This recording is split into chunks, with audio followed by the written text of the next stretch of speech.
Pronto, está gravando. Boa noite, Lázaro.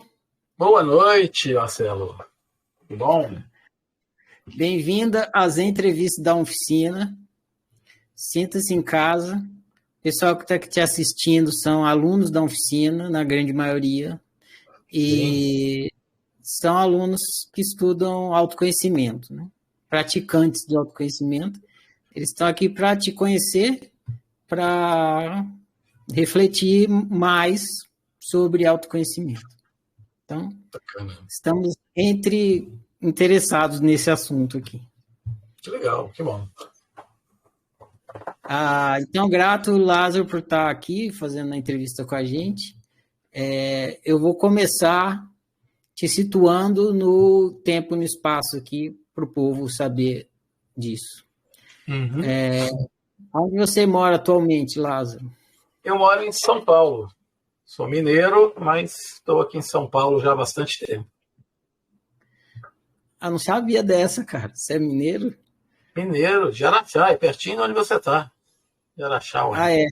Você falou do Araxá. E quando que você saiu lá de Araxá? Em Araxá eu morei muito pouco, né? Mas, na verdade, a maioria dos meus estudos eu fiz em Belo Horizonte. Trabalhei bastante. Trabalhei em Belo Horizonte. Minha mãe ainda mora em Belo Horizonte. Estou indo para lá daqui a pouquinho de madrugada, para o Natal. Estudei lá na PUC, no Coltec, no Cefet, enfim, na FMG. Tive banda lá, toquei, enfim. Aí depois eu passei um tempinho no Espírito Santo, fazendo alguns trabalhos na área de informática ainda. E depois eu vim para São Paulo, né? E aí quase boa parte dessa minha carreira de autoconhecimento se deu aqui em São Paulo, né? Estou aqui desde 89. 89. Eu também não sou de São Paulo, eu fui para aí, eu acho que foi em... Estamos sem som. Estou sem som aqui seu. Não está me ouvindo? Mexe aí, você quer que está transmitindo. Está ouvindo aí? Estou com algum problema. Lararararará. Larararará. Sigo com headphone. Som. Voltou aí? Tá me ouvindo? Havia sumido o seu som. Agora voltou? Estou, mas tô com algum... Ok. Eu Fale. fui... Sim, não. Puxa vida. Diga. Eu cheguei em São Paulo, acho que em 86. Você chegou em 89, foi isso que falou? Isso. Você teve em palestra minha, né? Eu lembro de você ter lá no espaço que a gente tinha na Vila Mariana, na UNG, uma vez, né? Curso de sonhos, palestra de sonhos. Eu lembro de você em São Paulo. Eu fiquei há um tempão também. Agora estou há 10 anos em Uberlândia. Sim. Quantos anos você tem atualmente? Puxa vida, que pergunta. 57, mas com corpinho de 56. Você é mais velho que eu. Você é casado? Sim, sou casado. Tem filhos? Tenho 2 filhos. Tenho do primeiro casamento, que está com 30 e tralalá, 38, e tenho uma agora de 7, Carolzinha. Eu faço essa pergunta porque uma coisa é você praticar autoconhecimento solteiro, outra coisa é casado com filhos. É diferente. Bom, é verdade. Com filho pequeno é complicado. Mesmo meu último sacerdócio agora, das últimas horas que eu participei na área do paganismo tradicional, eu tinha que ir muito para a Bahia, foram 15 anos aí de formação, e várias vezes eu passava bastante tempo lá, às vezes uma semana inteira em práticas, né? Às vezes mais tempo, às vezes menos, recolhido, várias vezes no ano, e era difícil, né? Com ela pequenininha, enfim, ter que deixar ela aqui não era fácil, não, né? Com minha esposa, enfim. E isso dentre outras coisas, né? Mesmo aqui a gente trabalha um pouco, agora com a pandemia, trabalha um pouco em casa, sai, às vezes estão ali fora, tem que dar uma atenção, de fato é bastante diferente. Mesmo casado, né? Quando eu era solteiro, para fazer algumas práticas, por exemplo, noturnas, espirituais, de meditação, eu tinha o quarto não era praticamente, era um altar, né? Tinha altar grande no quarto, tinha todos os aparatos, música, biblioteca específica para isso, e agora é bastante diferente, né? Então, de fato, tem uma dificuldade a mais. É isso aí. Lázaro, se dinheiro fosse desnecessário e você pudesse ter exatamente a profissão que deseja, você continuaria exercendo a mesma profissão?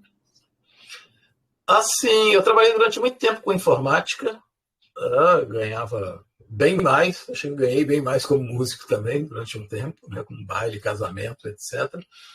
E eu mudei para essa área porque eu acredito nela, que eu gosto, né? Enfim, talvez eu fizesse alguns ajustes para mais poder passar conhecimento, não ter que vender tanta hora, trabalhar com casos mais específicos e dar um jeito de duplicar, né? Se eu tivesse bastante dinheiro, ia fazer um instituto que eu ia duplicar mais gente para trabalhar mais ou menos na linha que a gente trabalha, parte em palestra, parte em atendimento, mas seria isso porque, na verdade, eu fiz isso. Eu saí de uma profissão bem mais remunerada, porque para mim não fazia sentido envelhecer só cuidando daquilo, de mundo corporativo, administrativo.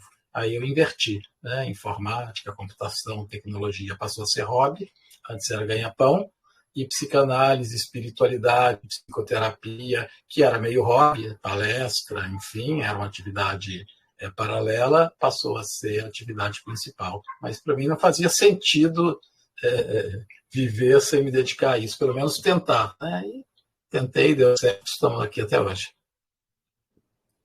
Legal. Defina-se. Quem é Lázaro Freire, por Lázaro Freire? Bom, eu não sou psicanalista, eu não sou mineiro, eu não sou o marido da Camila, eu não sou escorpiano, eu não sou sacerdote da tradição telucama, eu não sou maçom, eu não sou engenheiro de software, né? Eu não sou técnica eletrônica, eu não sou o filho da Rita e do Teobaldo, mas eu estou tudo isso nessa vida e cada uma dessas escolhas fala um pouquinho de mim. Beleza, eu ia perguntar o que sobra. Lázaro, essa é a grande obra, né? Essa é a grande descoberta. Né? Espero que eu nunca saiba, espero que sempre tenha alguma coisa para procurar. Eu atendo em psicanálise e faço análise há muitos e muitos anos, e por mais que a gente ache que saiba, sempre tem a camada da camada da camada da cebola em que me pegam e eu me vejo, às vezes, na sexta, oitava versão de compreensão, sei lá, do meu pai, que já morreu há bastante tempo, enfim, e fala, putz, ainda tem coisa para descobrir, tem tanta coisa que eu não sei sobre mim. Eu acho que é essa missão da vida mesmo, né? Acho que essa incompletude, essa busca aí do conhecimento, da sabedoria na qual a gente nunca chega, talvez esteja relacionado com o sentido dessa vida aqui. A cebola infinita, né? Aquela cebola que você descasca, descasca, descasca, e quando você tira a última camada dela e olha na mão, o que você tem? Nada? Não, aí eu tenho o universo, né, nas minhas mãos. Se você não fosse Lázaro Freire, quem você gostaria de ser?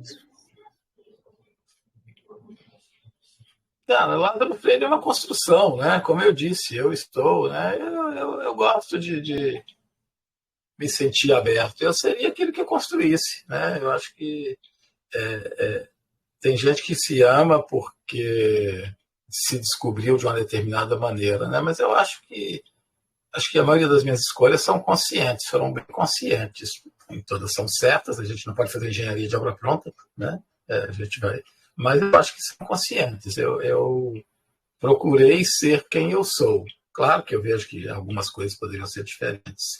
Mas eu gosto desse caminho, sabe? De amar aquilo que eu me tornei porque eu quis me tornar aquilo que eu sou e assumir essa limitação. Eu não julgo muito erros passados meus, não julgo muito momentos antigos, porque eu entendo que eram as melhores escolhas que eu tinha naquele momento com aquela visão, né? Determinadas ignorâncias são úteis. Então, assim, olhando isso de trás para frente, para mim essa pergunta não faz muito sentido,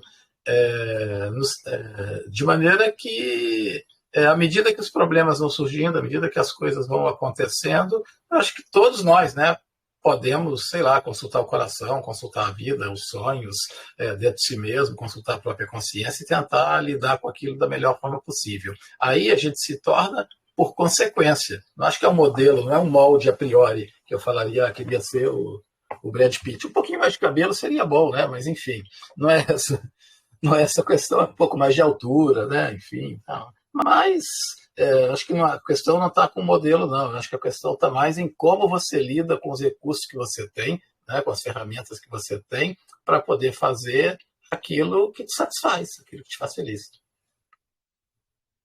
Tá ótimo, tá beleza. Eu vou começar a entrar aqui na sua história pessoal agora. Me conta uma lembrança boa da sua infância. Uma lembrança boa da minha infância? Cara, viagens. A gente viajava muito. Eu morava a cada hora num lugar diferente.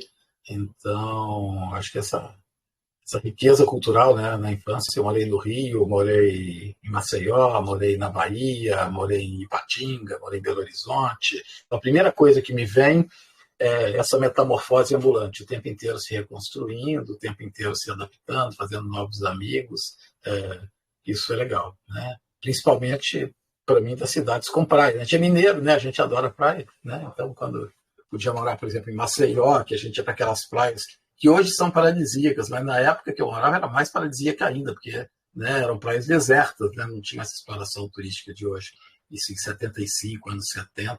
Então, essa lembrança é boa, né? Pegando caranguejo com meu pai na praia, enfim, pescando, explorando cachoeiras. Isso é uma lembrança boa. Minas Gerais também, né?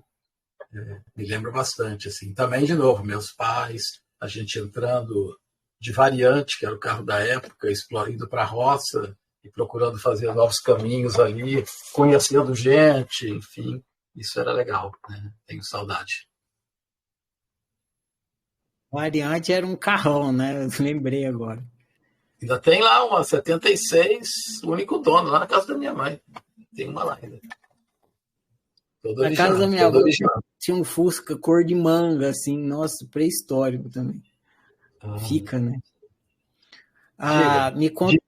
O pessoal antigo gosta de guardar os carros antigos, né? Eles têm carinho do carro antigo. Cara, eu descobri que a variante da minha mãe, 76, única dona, vale mais que meu carro, que meu Citroën aqui. O negócio é assim reformar, mas enfim, é legal. Tem boas recordações.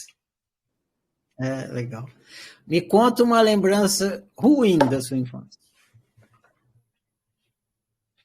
Acho que um acidente que a gente teve com uma outra variante em Nova Era, né, que a gente perdeu uma amiga, inclusive, né, enfim, perdi um pedacinho do dedo, enfim, teve um acidente meio grave. Mas é o lado B, né? Luz e sombra. A variante tá. Engraçado isso, né? Nunca tinha parado para pensar. Ela está nos momentos mais felizes e a outra está num momento, não vou dizer triste, mas um momento difícil ali, um momento marcante. Não agradável, né?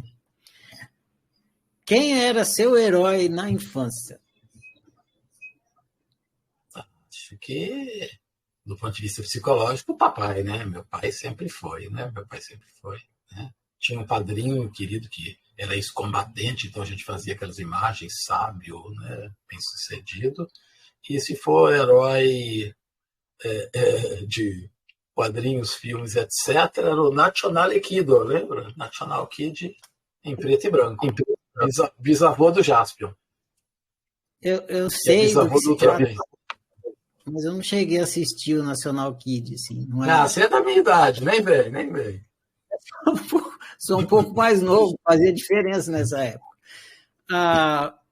Você disse que seu pai era o seu herói, então no que ele te inspirava, assim? Cara, meu pai, pro bem e pro mal, era um sujeito muito contestador.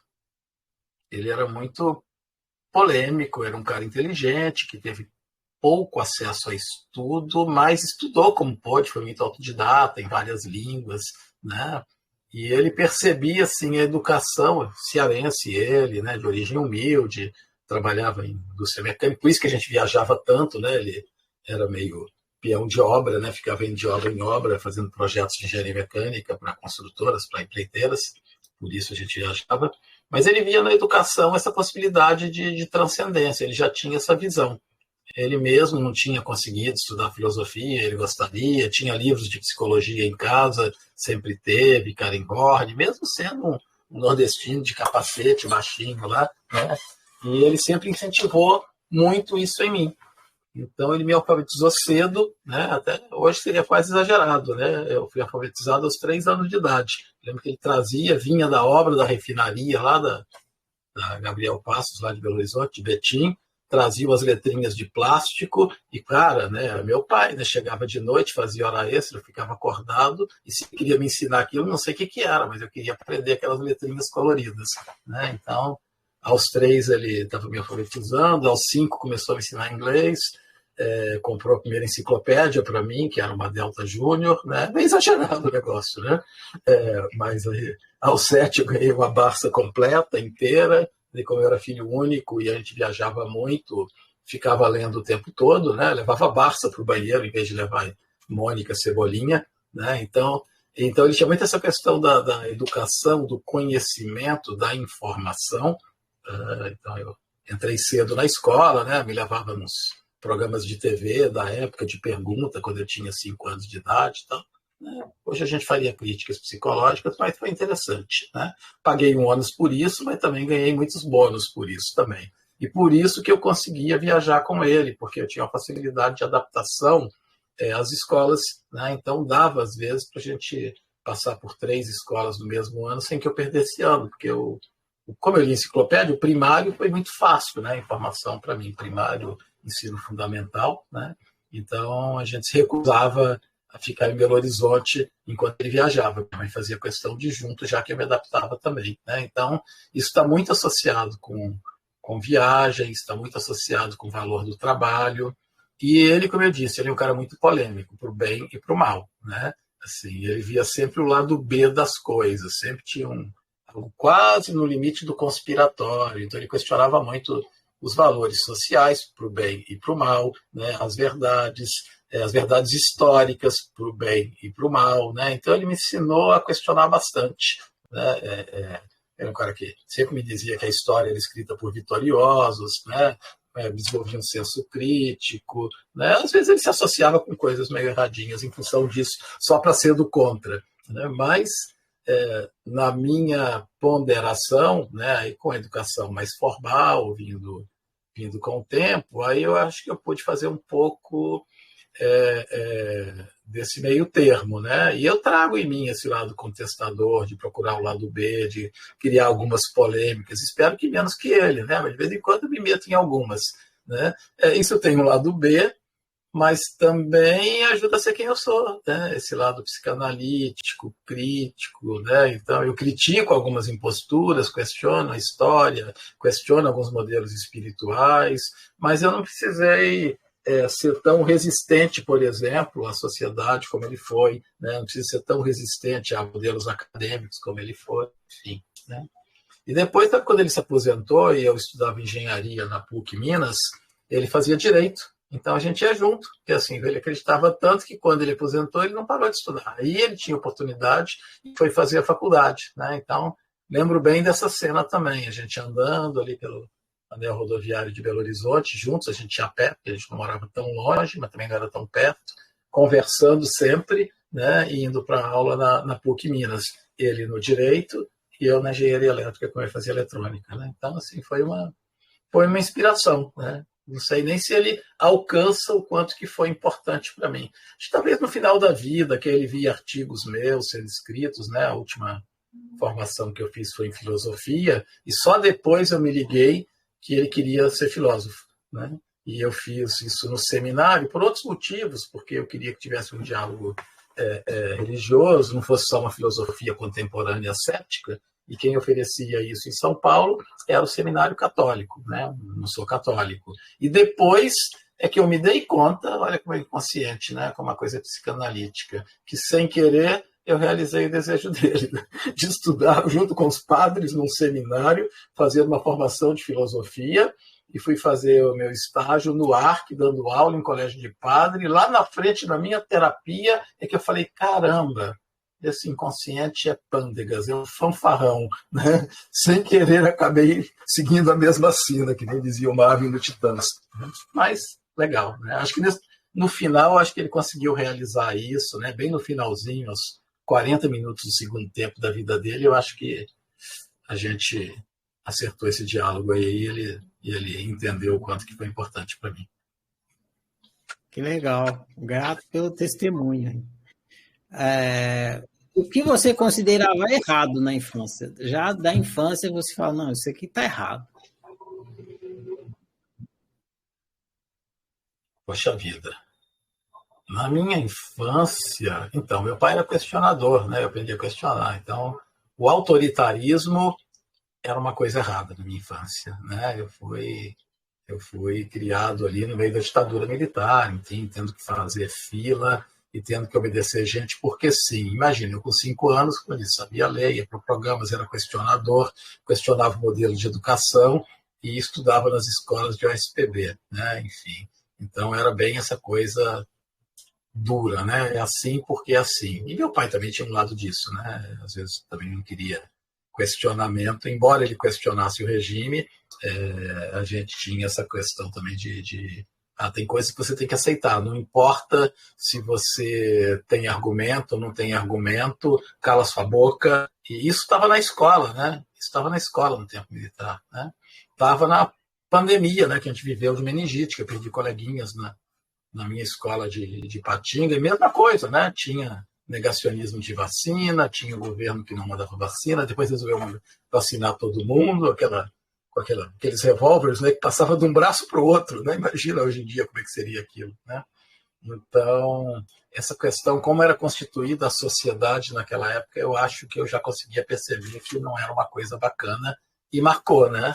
Era algo que a gente viveu ali e falou, graças a Deus que nunca mais a gente vai passar por isso na vida. Não, pera! Né? Enfim, e agora a gente, se bobear, escorrega e volta, né? Assim, não estou falando de Brasil, de política, estou falando de mundo mesmo, né? O mundo, Hungria, Estados Unidos, Bielorrússia, Rússia, né? A gente tem esses ciclos aí mundiais que, de vez em quando, a gente joga fora as conquistas, né? Dá marcha ré na história e parece que quer chocar de novo o ovo da serpente que a gente já viu lá atrás, que não dá muito certo.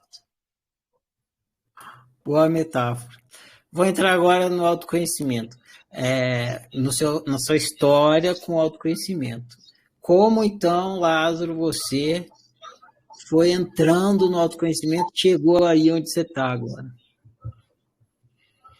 Então, meu pai, né, era um homem bem religioso, ali, católico, enfim, né? Eu, durante a infância, tinha uns fenômenos, talvez a gente possa dizer que são paranormais, sobrenaturais, né? Eu não acredito nisso, eu acho que tudo é natural, embora tenham coisas que sejam de uma natureza que a gente não alcance, né, que a ciência não explica, né? Mesmo o dito mediúnico, o dito espiritual, é natural, se acontece é natural, né? É da natureza, é da criação. Em função disso, eu investiguei um pouco, já desde pequeno, lia Planeta, né? O que tinha na época, né, era difícil acesso, né? Às vezes chegava alguma coisa de algum coleguinha de ensino médio, que era Rosa Cruz, que o pai era Rosa Cruz, que era o que tinha, né, nos anos 70, 80, enfim. Conversava um pouco com algum espírita, que era espírita, era vanguarda, né? Era extrema esquerda daquela época, numa Belo Horizonte católica dos anos 70, ditadura militar, né? Era quase endemoniado o espírita Carolinha, né? Bom, mas eu não conseguia aderir a nenhuma doutrina daquelas, né? Então eu brincava muito dizendo que segundas, quartas e sextas eu era espírita kardecista, porque eu achava bacana o jeito deles, culto, fala tranquila, boas obras, caridade, não ter sacerdote, não ter hierarquia, não ter aquela questão, né, monetizada que eu via na igreja. Mas, como eu não conseguia acreditar nos dogmas, espírito, reencarnação, essas coisas todas lá, a culpa, as terças, quintas e sábados eu era agnóstico. Então, tá bom, segunda, quarta e sexta eu sou espírita, né, por simpatia, né? Terça, quinta e sábado eu sou agnóstico. Pô, e no domingo até Deus descansou, então eu também vou descansar um pouco desse tema, vou suspender meu juízo, porque, né, enfim. Mas aí chegou uma época pós-adolescência, começo da juventude, que eu acho que a espiritualidade, ou o que quer que seja, né, falou, bom, então o seu problema é só com acreditar se isso existe ou não, né? a parte do trabalho você gosta, a parte da palestra você gosta, do estudo você gosta, a caridade você gosta, prática você gosta. Seu problema é só com a crença. Deixa com a gente. E aí começaram a acontecer uns fenômenos muito esquisitos comigo que não dava para duvidar, né? Fenômenos fora de hora, fenômenos completamente inconvenientes, né? Que aí eu tinha amigos, né? Estava no começo de um casamento com uma pessoa que havia sido médium, inclusive de materialização, em centro de umbanda, mais pesado. Tinha um grande amigo que trabalhava, aquelas coincidências, né? O grande amigo que trabalhava comigo na informática, naquele começo ali da informática de Belo Horizonte dos anos 80, era espírita e a mãe dele era coordenadora de um centro também, mas eu só respeitava a minha então esposa, o meu amigo e a família do meu amigo que tinha centro. Mas quando a casa caiu, filho, né? Quando começou a acontecer coisa esquisita e eu vendo, dentro do corpo, fora do corpo, etc., aí eles tiveram que me acudir, né? Eu pedi help e entrei em contato aí com alguns centros. Então, esse pessoal da Umbanda que eles eram, me acolheram primeiro e foram me dando algumas explicações. Tenho nutro muito carinho por eles até hoje, né? Então, fiquei ali durante um tempo. Aprendi bastante, li bastante, dali conheci livros espíritas também. Quando eu fui para o Espírito Santo, aí eu conheci outros tipos de trabalho, né? Lá tinha mais um candomblé, uma umbanda misturada, era completamente diferente, mas acabei entrando em umas casas mais espíritas, mais sérias, fiz parte lá do federativo de lá, e aí fui seguindo o meu caminho, né? Estudando, né? Quando eu vim para São Paulo, em 89, aí eu acabei, por uma série de coincidências, também fui trazido, né, por uma pessoa que também era coordenador de um centro, era um mestre espiritual e também era meu coordenador lá na Santista, né, do Grupo Santista, que foi a empresa que me trouxe para cá, na época, para a informática. Cheio de coincidências, que são coincidências demais para ser coincidência, e era um centro mais mente aberta, onde cabia a gente, além dos cursos de mediunidade, fazer a parte de recepção de jovens que vinham de outras correntes religiosas. Então, como eu era relativamente jovem ainda, 25 anos, já tinha uma boa bagagem espiritual, né? Então, eu e outros coordenadores, diretores ali desse centro, depois de algum tempo, fazíamos esse primeiro acolhimento. Então, jovens que vinham da bruxaria, que vinham do taoísmo, que vinham de Rosa Cruz e tinham parado no centro. A intenção que os velhos queriam é que a gente os doutrinasse, que a gente fizesse grupos para poder formatar, né? Mostrar que vocês entenderam, mas não entenderam direito. A gente vai mostrar a verdadeira verdade, pleonasmo intencional, que é a nossa, claro, né? Todo mundo acha que tem a verdade. E aí a gente fez muitos grupos, né? Tipo, eu e outro amigo meu fazíamos esses grupos de jovens para acolhimento no Centro Espírita e Adequação da Doutrina. Mas eu acabei descobrindo com esses jovens que iam lá que muita coisa que a gente percebia como mega super avançado nos trabalhos espíritas, né, mesmo eram trabalhos abertos, né, para o cara que estava vindo da bruxaria, ou que estava vindo do taoísmo, ou que vinha da maçonaria, era óbvio, né? Então, assim, pô, como assim você sabe disso? Como assim você já faz isso? E vice-versa, claro, tem coisas que a gente sabia que eles não tinham ideia, né?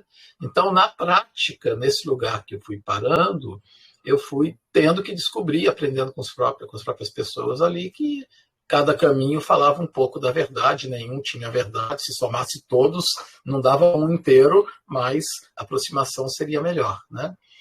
E eu omiti, mas ao longo da história eu tive muitos fenômenos que são chamados popularmente de saídas do corpo, viagem astral, estado alterado de consciência, o nome que queira dar, né? É um fenômeno natural que acontece em todos os povos, todas as religiões, enfim.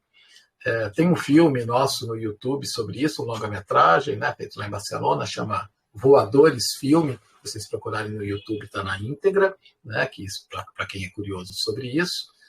Está no meu canal do YouTube também, no Clínica Lázaro Freire.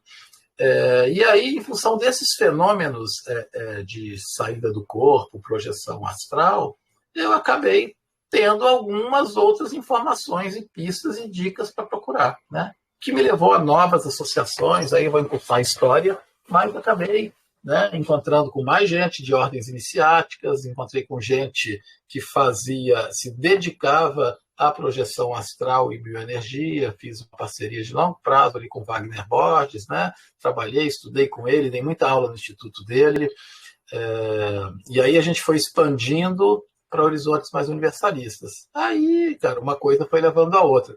Lembrando lá do meu pai, né, eu nunca fui de fazer a coisa do mesmo jeitinho sempre. Sempre fui de questionar, desmontar as pecinhas e montar um carrinho diferente, né, que pegue o melhor de cada um, sempre, em tudo que eu fiz, com as vantagens e desvantagens disso. Então, nesse caminho, aí sim, né, aí a gente acabou depois de um tempo fundando um grupo de espiritualidade, né, que veio a ser o maior ali da época, né, nos anos 2000, internet, etc., que era a Voadores, né, a Voadores, a lista, não um filme Voadores.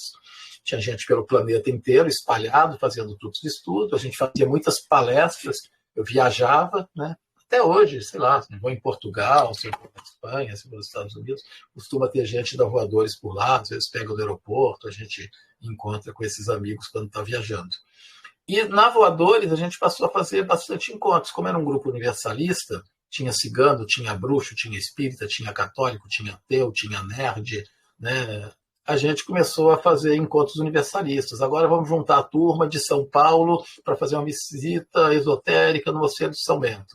Agora vamos nesse lugar em São Tomé das Letras que está tendo os cursos de autoconhecimento, vamos submeter e fazer essas vivências, né? Aí, nos anos 2000, estamos dizendo assim, esse vocabulário aumentou bastante e foi quando eu comecei a perceber que as palestras cresceram muito em função do grupo de Voadores, né? A gente escrevia muito, fazia palestra pelo Brasil inteiro, semana sim, semana não, terminava o trabalho de informática, viajava, fui fazendo os caminhos lá dentro das ordens iniciáticas também, dentro da bruxaria também, como disse, foram 15 anos para o sacerdócio, né, indo para Salvador, e chegou uma hora que não dava mais para continuar batendo cartão de ponto com informática, né, fazendo programinha de computador. A gente tinha que fazer isso de maneira integral, né?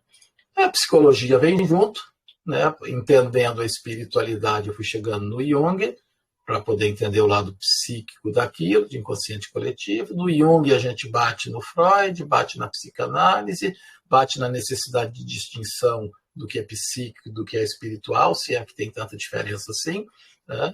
E aí a gente está onde está, né? Acabou virando um método. Viagem doida. Tem mais, muito mais, mas eu encurtei, né?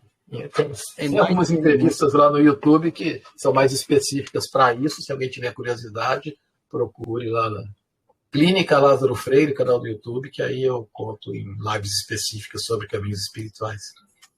Eu não sabia que tinha esse filme aí da Voadores. Vou pesquisar. Novidade, por exemplo. É uma longa-metragem, muito bem feito lá, para o pessoal de Barcelona, da Voadores. Lázaro, agora a gente vai entrar no ser humano. Ser humano. Ser humano? Vamos entrar nesse assunto. Albert Camus diz que só existe um problema filosófico realmente sério, o suicídio. Julgar se a vida vale ou não vale a pena ser vivida. Você concorda com isso?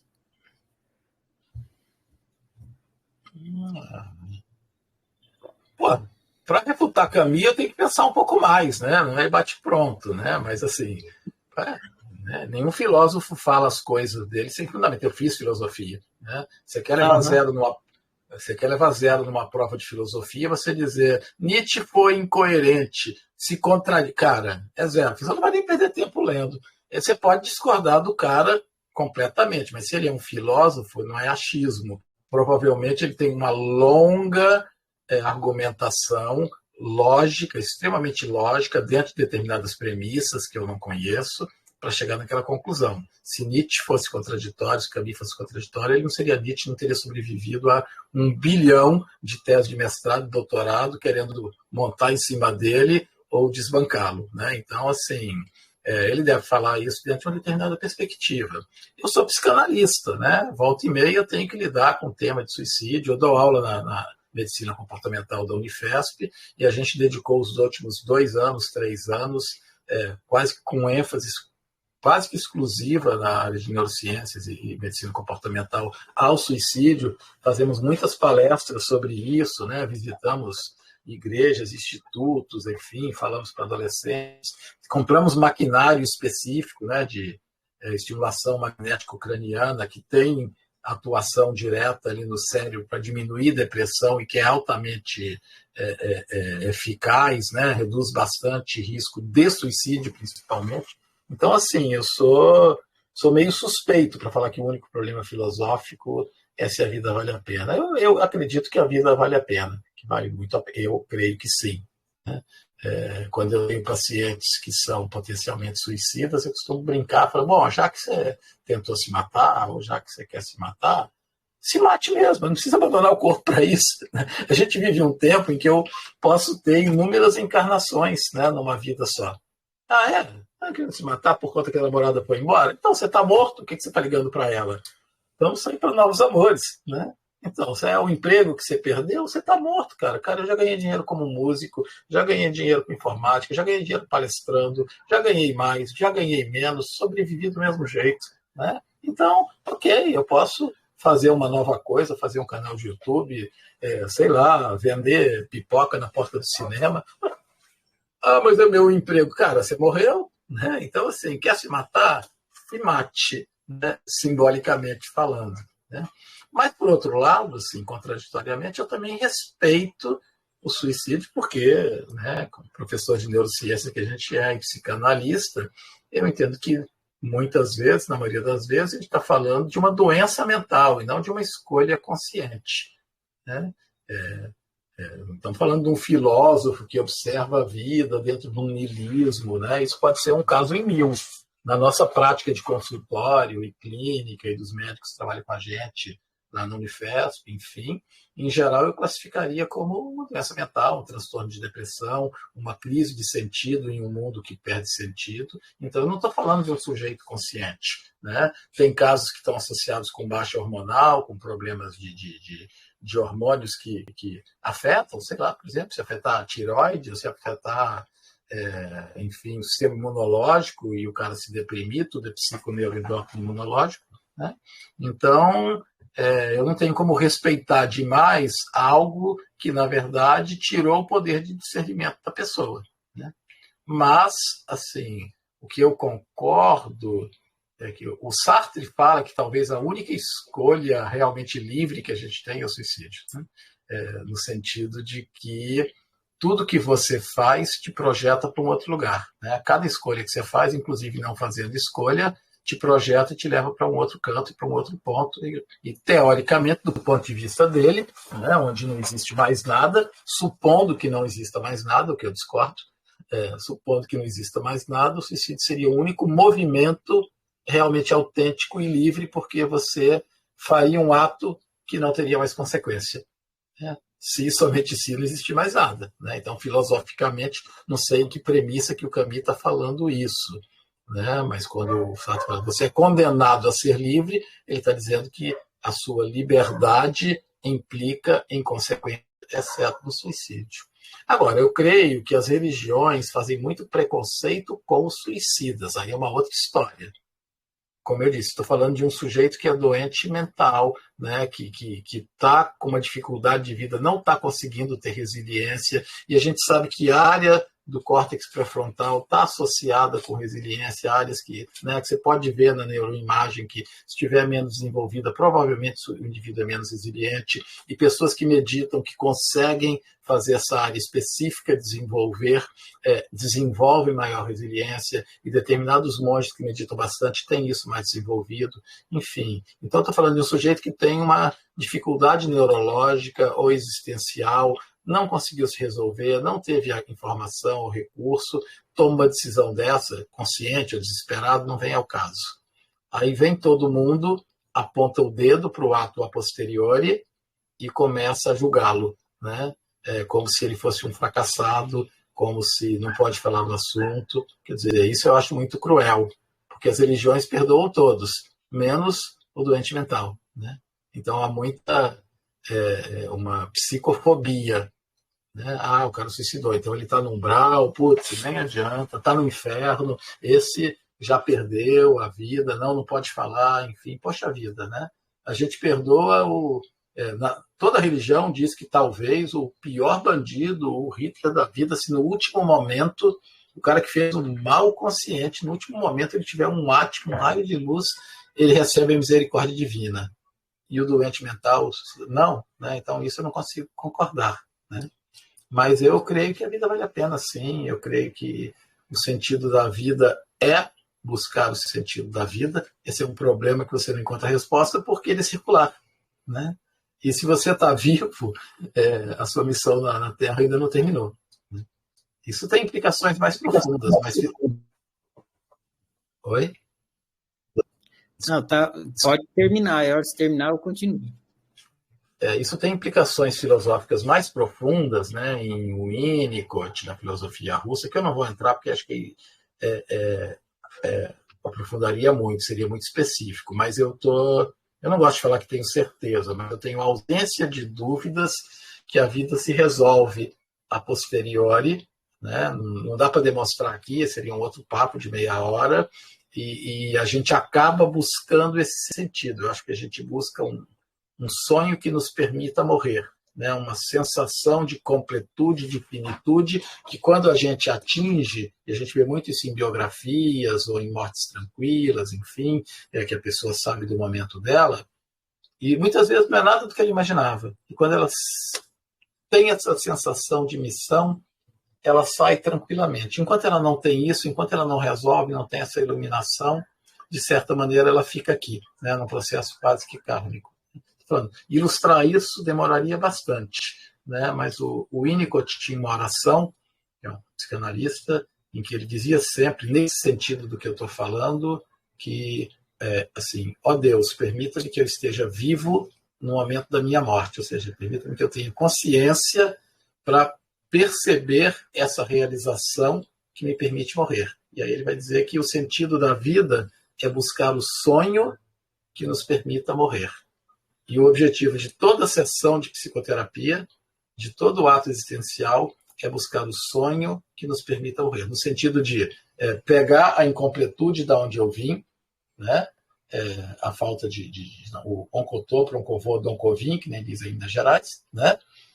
E tentar fazer uma ponte sobre o abismo para colocar a pessoa o mais próximo possível daquele ponto que ele reconheça como uma missão suficientemente boa. Não é a missão perfeita, não é a iluminação, mas é o ponto dele, né? Sei lá, o sentido de vida da avó do Beethoven era ser mãe da mãe do Beethoven. E se ela não tivesse feito o cafezinho lá, embalado o bebê, a gente não tinha Beethoven, entendeu? Talvez nem ela alcança, né?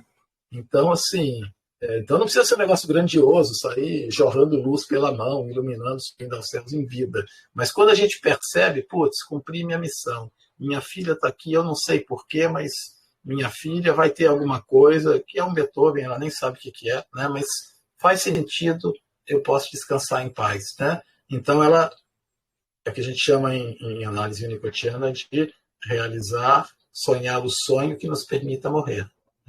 Às vezes o cara procura isso na religião e não acha, procura na família e não acha, procura no trabalho e não acha, procura no dinheiro e não acha, e aí ele se aposenta e não acha, vive em crise existencial, e aí velhinho, ele cisma assim, vou vender pipoca na beira da escola. Pai, mas para que isso? Você não precisa, seus filhos são médicos, engenheiros. Não, mas eu quero vender, que eu quero ter meu dinheiro. Pai, você não precisa de dinheiro, vai se machucar.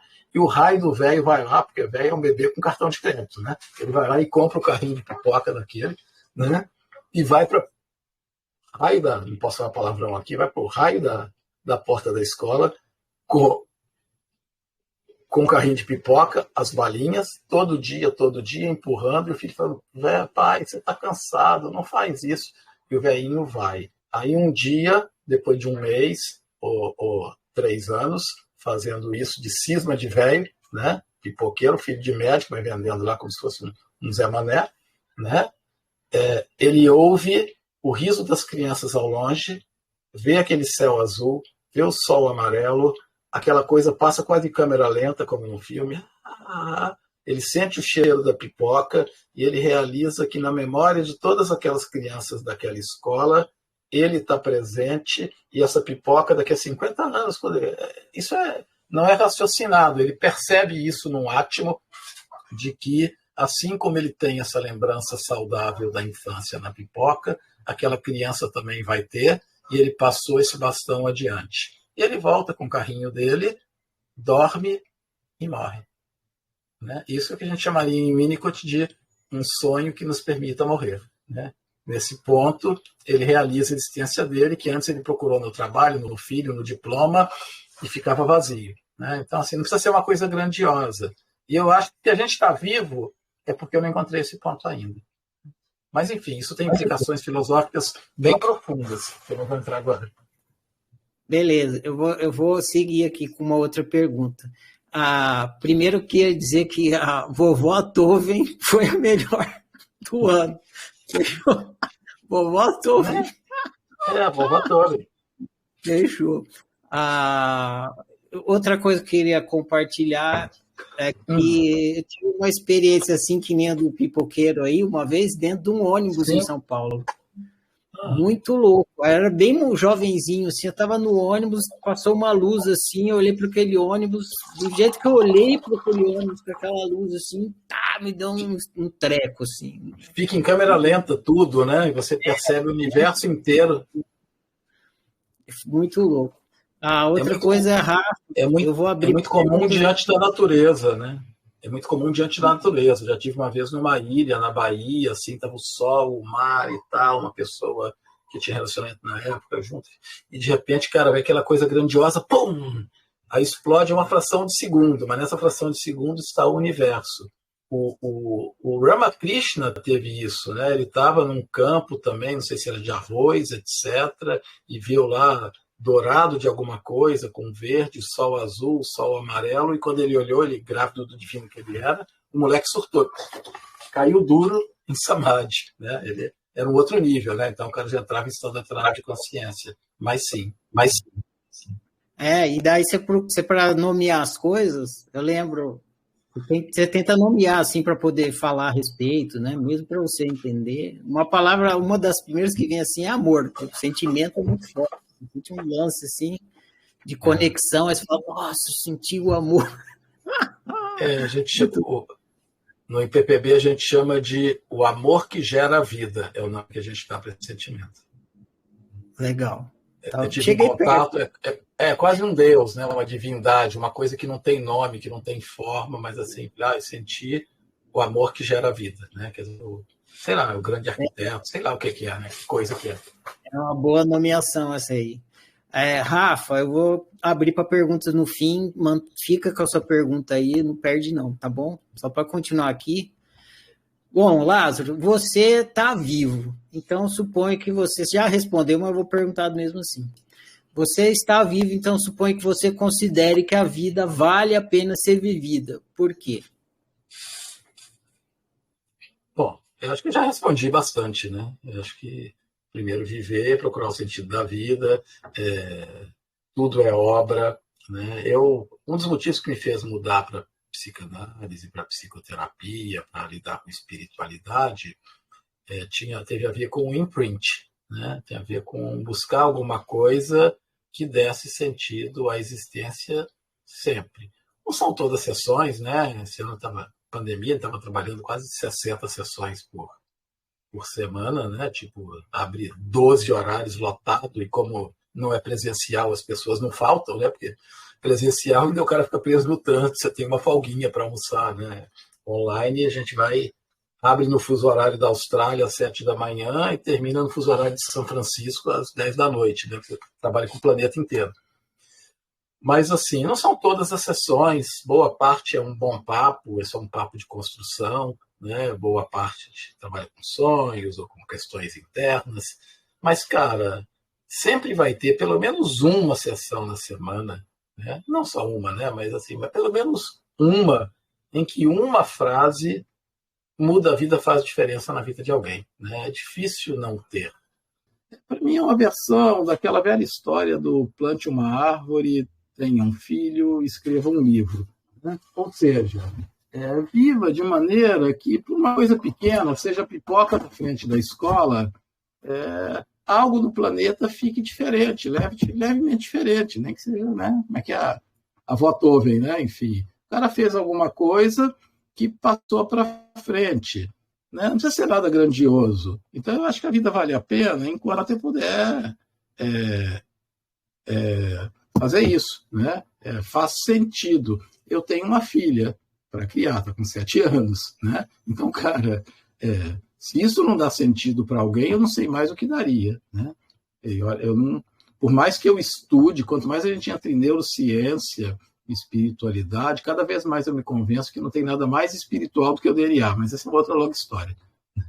Sim, no limite, esse material, o suposto material e biológico, se funde de uma maneira muito mágica com aquilo que a gente chamava de espiritual, e aí é aquela frase que eu disse no começo, né? Você vai percebendo que as coisas não são sobrenaturais, são natureza levada ao ultimíssimo grau, num grau que talvez eu nem consiga perceber essas conexões na vida.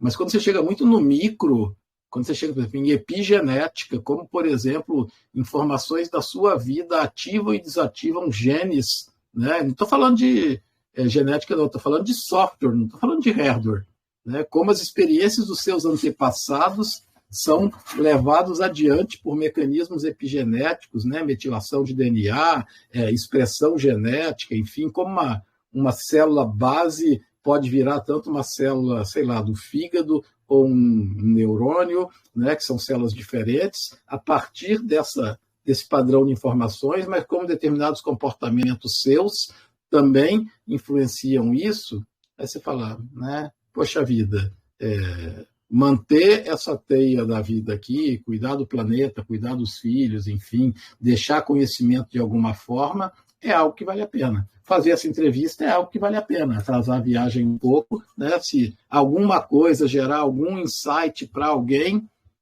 valeu, né? Quer dizer, eu não morro levando isso. Eu, né, bater o carro, bate na madeira ali na estrada, na Fernão Dias ali, né? Enfim, mas é sério, né? Porque uma hora a gente vai de Covid, vai de acidente, vai de velhice, né? Enfim, vai porque o planeta explode, bate um asteroide aqui, enfim, né? Mas assim, não ficou em mim, passou adiante, né? Para mim isso é o plantar árvore, fazer o livro, ou ter um filho, né? Que na verdade, quer dizer, os antigos já sabiam disso há muito tempo, né? A gente fica buscando um monte de sentido da vida e os caras já tinham esse conceito do imprinting expresso. Então, acho que vale, né? Viver vale. Valeu. Pergunta também de definição aqui. O que é ser humano, Lázaro? O que é ser humano? Ser humano, já que eu citei o Winnicott, vamos de Winnicott, né? É uma ponte no abismo. É uma tentativa de ligação do devir com o vir a ser.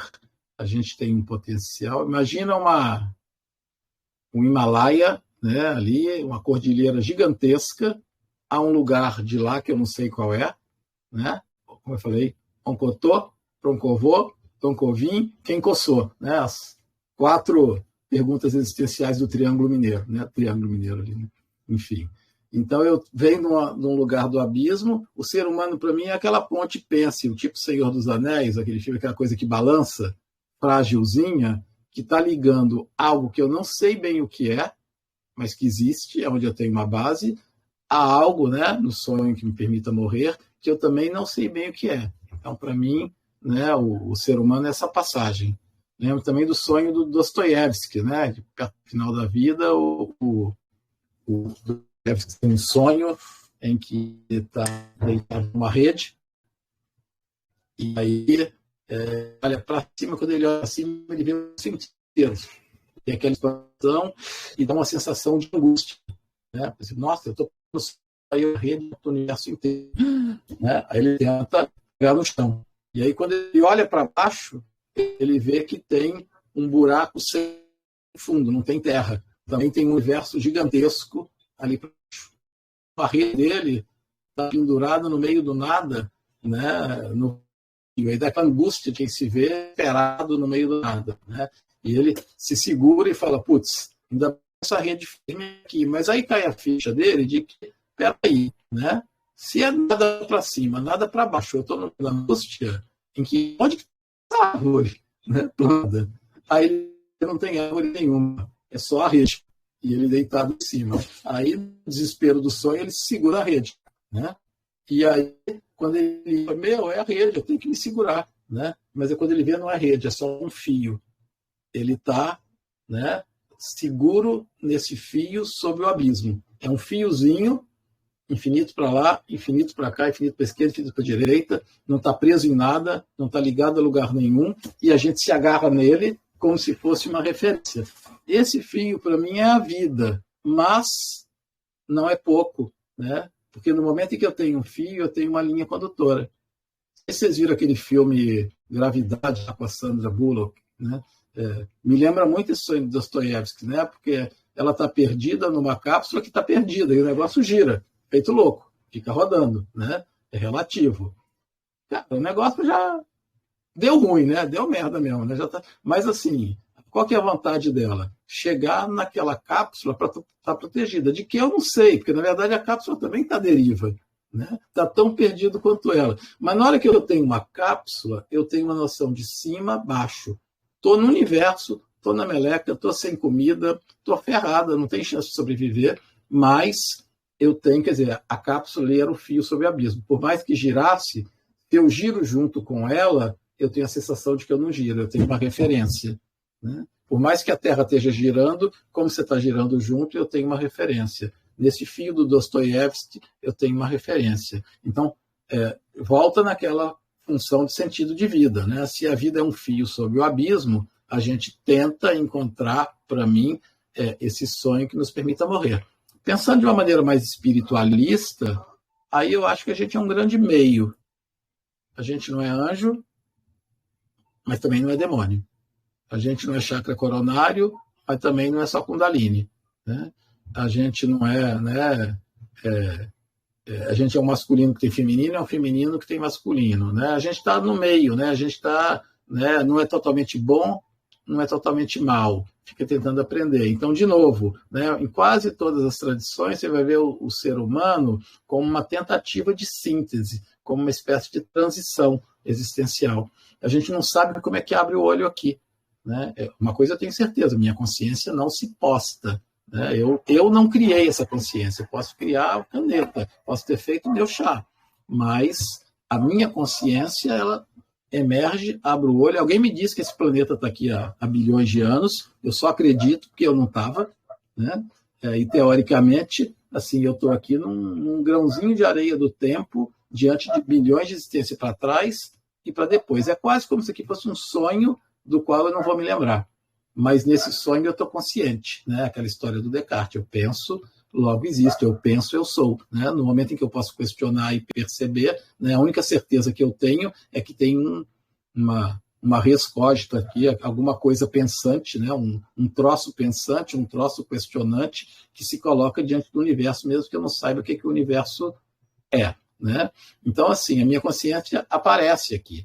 E essa consciência, se ela não se cria, ela é jogada dentro de um processo, é como se pegasse o meu mouse e jogasse dentro d'água para lavar, né? Quem jogou vai tirar, né? Eu parei de me perguntar, né? Para onde que eu vou? Para mim é meio óbvio que quando, ao contrário de uma pera, ao contrário de uma maçã, né? Que tem uma certa existência, sem consciência, a gente desaparece, a gente, né, se esvai muito rapidamente, o corpo não se sustenta. Tem experimentos neurocientíficos que fazem isso também, né? Corta algumas regiões de sensibilidade de alguns mamíferos, região occipital, etc. Na hora que ele perde a referência do outro, dá um bug e a consciência se vai e ele morre na hora. A gente fala, a gente errou, cortamos alguma coisa errada. Você repete o experimento em outra ordem, mesma coisa. Quer dizer, quando eu não tenho percepção mais do outro, o fantasma da máquina desaparece e o corpo parece que foi organizado só para essa função como mágica. Em um dia, 2 dias, está lá se deteriorando o corpo dos mamíferos. Vai embora, né? Não tem sobrevida, né? Então, assim, o ser humano, para mim, está nesse processo. Eu não vejo a vida como oposto da morte, voltando, fazendo o vínculo do suicídio que você provocou, né? A vida, para mim, não tem oposto. A morte, para mim, é o oposto do nascimento. Nasci, quer dizer, entrei num corpo, morri e saí de um corpo. E a vida, o que é? Porque o ser humano está associado a essa questão da vida. Ele está nessa transição. De novo, ponte sobre o abismo. um despertar de consciência limitado a tempo e espaço, sempre uma tentativa de mediação, do que a gente vai ver depois. Né? Esse Sonho do Dostoiévski eu não conhecia, muito louco, cara. Me fez lembrar, e o filme da Sandra Bullock eu assisti também, é bem bacana essa reflexão que você trouxe aí. Me fez lembrar um conto que eu escrevi que chama Morador de Rua. E ele é uma crônica. E essa crônica, ela de fato aconteceu. Você falou do filme da Sandra Bullock, eu lembrei. Eu estava voltando com um amigo meu de um evento e eu falei assim, vamos para o ponto, né? Vamos para o ponto pegar o ônibus para voltar para casa. Aí ele falou assim, e se a gente não tivesse casa? Porque no filme da Sandra Bullock, ela quer voltar para um lugar fixo, né? Então a gente sai, mas a gente fala, vou voltar para casa. Se a gente sai, tipo, astronauta, a gente sai do planeta e volta para o planeta. Mas se não tivesse lugar para voltar? Então. Aí, meu amigo, né? Você abre a cebola, na hora que você tira a última camada, o que você tem? Nada. Aí você olha de novo, não é que você tem nada, você tem o universo. Né? É onde todo encontra nada. Por isso que esse conto chama Morador de Rua. Ele fala, se a gente morasse na rua, quer dizer, não tivesse casa para voltar. Aí meu amigo fala assim, não, é muita liberdade, eu não consigo. Na verdade, não é ele, eu acho que sou eu que falo, não lembro direito, sou eu que falo, ele que fala. Mas, enfim, um dos dois fala isso aí. É liberdade demais, não dou conta. Mas é isso, a gente precisa dessa referência. E o ser humano é isso, né? É uma limitação, mas dentro dessa limitação, consigo acessar e complementar. Perguntam para o Ramakrishna, né? Fala, Ramakrishna, você é Deus? Ele fala, sim, sou. Né? Aquelas provocações de ocidental que não entendem o que é divindade para um hindu, né? Esse conceito de estar junto com o divino. Né? Ah, tá. E se você é Deus, o que você está fazendo aqui? Né? Aí ele tem uma resposta muito sábia, né? Que ele fala, bom, às vezes eu não quero conhecer o açúcar. Às vezes eu não quero me fundir com o açúcar. Às vezes eu não quero entender a estrutura química do açúcar. Às vezes eu não quero meditar no açúcar. Nada disso faz sentido se eu não puder sentir o sabor doce do açúcar. Né? Ou seja, a gente é o criador passando pela experiência criada. Né? A gente é a mônada do criador passando pela experiência criada. Eu comparo com um computador. Né? Se você tem um computador que tem todos os bancos de dados do mundo, todos os dados estão lá, e ele está desligado, serve para quê? Para nada, né? Enfim, ele é potencial, ele é tudo, ele é o saber, ele é o conhecimento, mas você não acessa nada. Aí você quer buscar uma informação. O que você faz com ele? Limita numa tela, né? Por maior que seja, uma hora vai ter que ter um input e output, senão você não consegue entrar nem buscar nada nele. Limita geralmente numa tela, que é o paradigma de hoje, já foi cartão perfurado impressora, amanhã pode ser holograma, mas toda uma tela, submeta a um clock. Né? A gente marca o tempo. Né? Tem não sei quantos gigahertz, tac, tac, tac, tac, para ter uma sequência de informação. Primeiro isso, depois aquilo, if, then, else, faz isso, depois aquilo outro. Quer dizer, eu limito tudo para que, no final das contas, eu busque ou uma informação do banco de dados, como é que chama esse indivíduo de Uberlândia, de autoconhecimento? Ah, Marcelo Ferrari e tal. Né?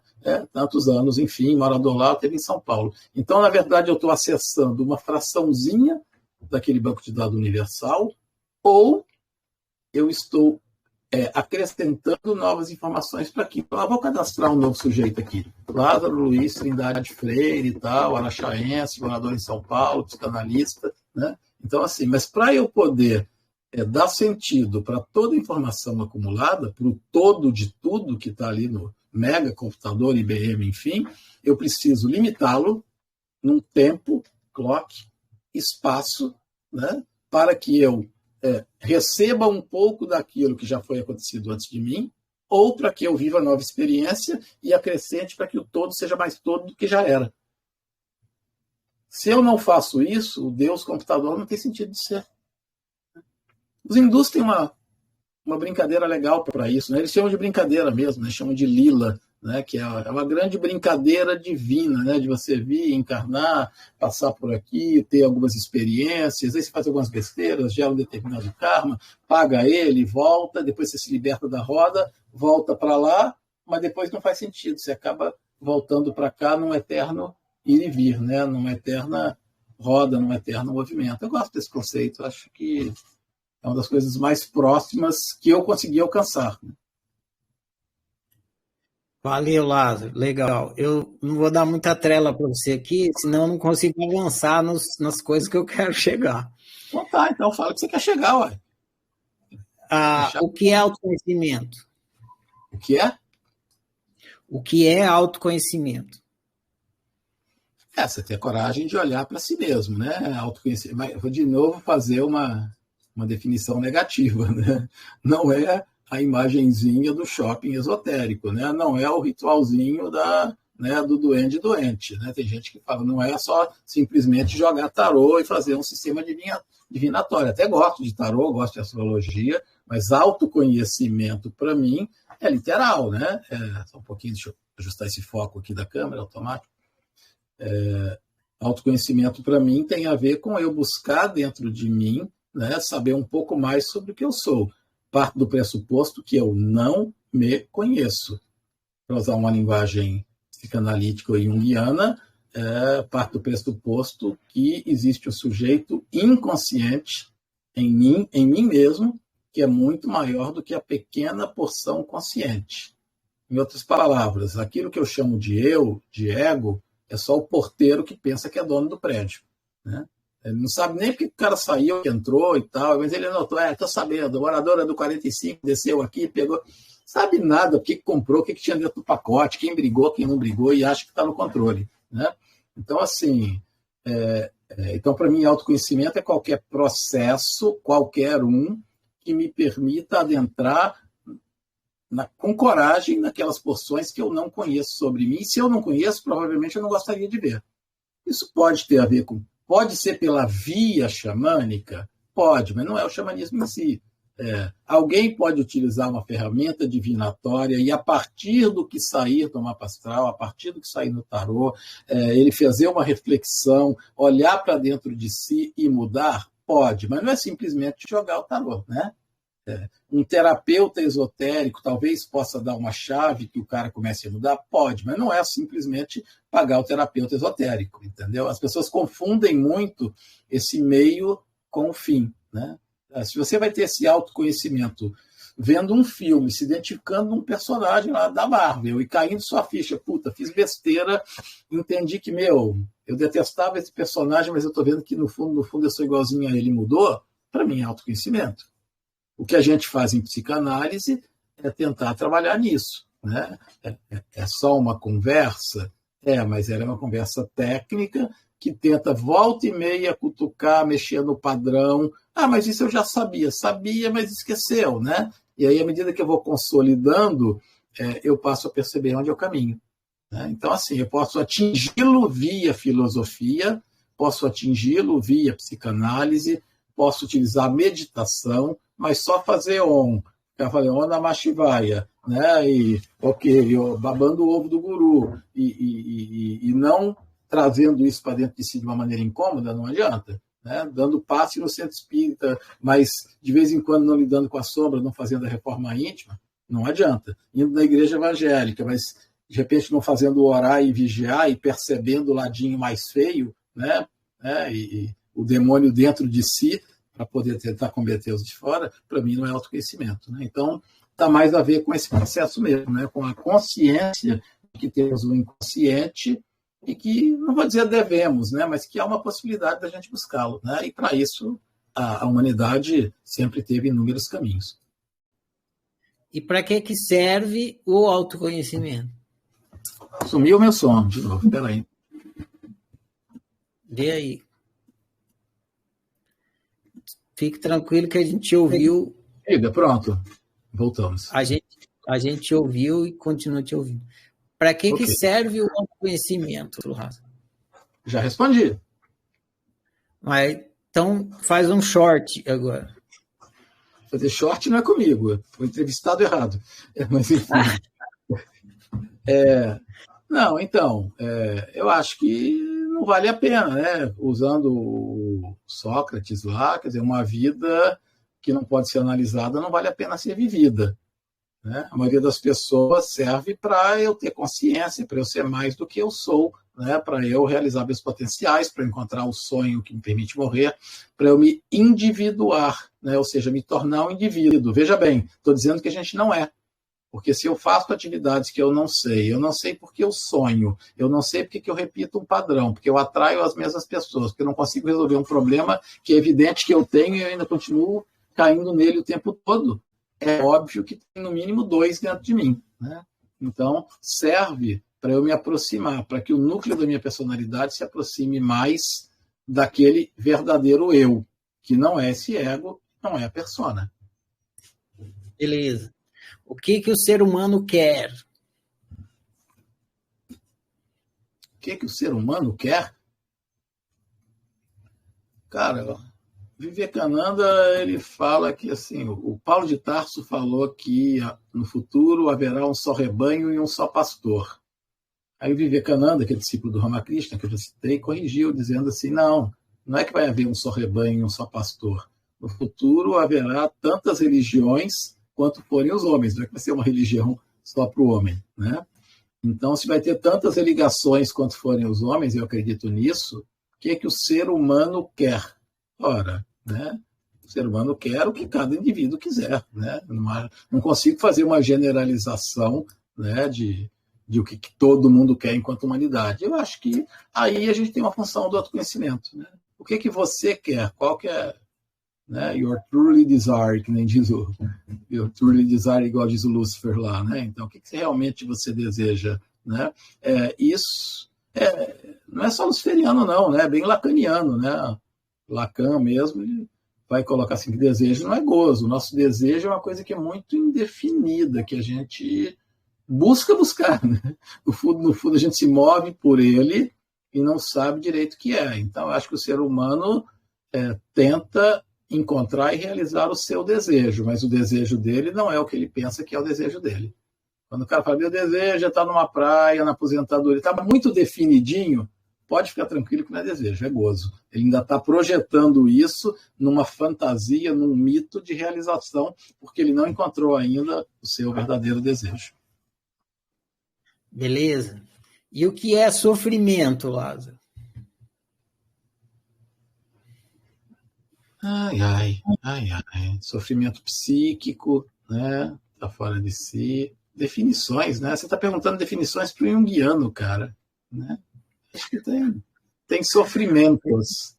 Eu falo para o junguiano que o Jung jamais define nada, né? Ele nunca define, ele sempre discorre. Não tem um lugar que você vai encontrar ânima, é isso, self, é aquilo. Ele fala sobre o conceito e aí você pega a sua própria definição. Eu acredito mais nisso do que definição de dicionário, né? Mas sofrimento tem a ver com dor, né? Dor psíquica, tem a ver com não estar feliz com aquilo que se é, por que motivo? Aí vai dos objetivos de cada um, né? Vai daquilo que o ser humano quer. Por que o ser humano sofre? Bom, se eu for usar aquela frase de que a dor é necessária e o sofrimento é opcional, como uma das possíveis definições, aí a gente está falando do sofrimento como um construmento, como uma construção psíquica a partir da dor. Tá, é só um recorte epistemológico, tá? Para a gente falar em filosofia, em psicanálise, eu tenho que ter um recorte, né? O suicídio é isso, para o Camus, para o Zé da esquina já é outra coisa. Então, dentro desse recorte epistemológico, de que a dor é necessária e o sofrimento seria opcional, então eu estou definindo o sofrimento como uma construção psíquica, quase um loop, né? Um luto excessivo, remoído, em cima de uma dor, no caso psíquica, né? Então, por que a gente sofre? Né? Por dificuldade de elaboração, falta de recursos, em psicanálise por mecanismos de defesa que não são adaptados. Às vezes a gente aprendeu alguma coisa na infância, que funcionava na infância, né? E aí, como eu batia martelo na infância, eu começo a achar que tudo na vida é prego. E uma hora chega um parafuso na minha frente. Não estou falando de você jogar seu martelo fora, né? Naquela situação, para enfrentar seu irmão lá, né, para enfrentar aquele seu pai, você usar esse tipo de personalidade, sei lá, mais arredia, ou mais agressiva, ou chorar, ou acusar o outro, sei lá, alguma maluquice que você fez, né? Ou se refugiar no estudo, ou se refugiar na rua, funcionou bem. Mas não significa que todo problema que aparecer na sua vida vai ser aquilo, né? Então, assim, tem gente na clínica, eu percebo, que não tem repertório. Eu não tenho repertório para algumas coisas, né? Quando as coisas saem do controle, a gente tende a utilizar mecanismos de infância nossos ou dos nossos pais. E às vezes eles não são adaptativos, né? Se eu tentar bater o parafuso como se fosse um prego, eu vou ter problema com a bucha, provavelmente, né? E tem coisas que, sei lá, posso ter alicate, posso ter outras ferramentas também. Então, nesse contexto, eu acho que às vezes a gente não tem repertório e tem gente que tem muito apego mesmo a velhos padrões. Tem muita gente que tem medo de crescer, né? Aí a gente cai na questão do autoconhecimento, fazendo o link com suas perguntas anteriores.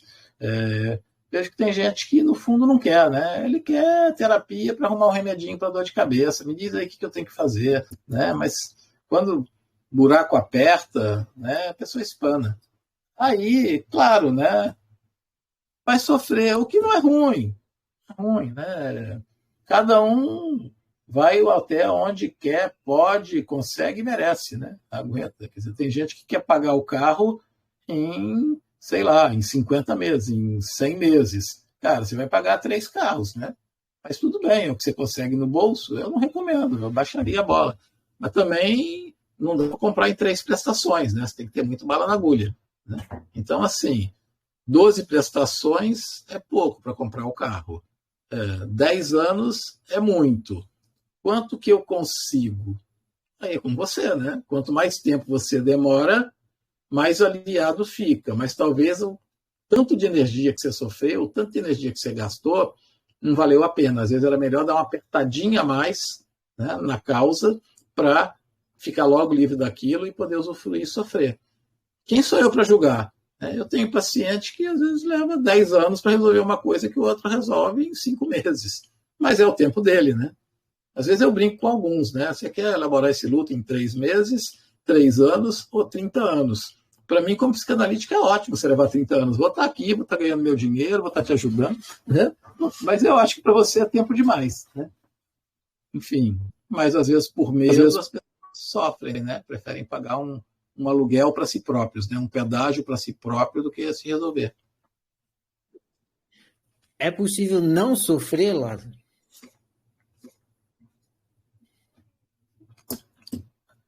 É meio difícil não ter dor, né?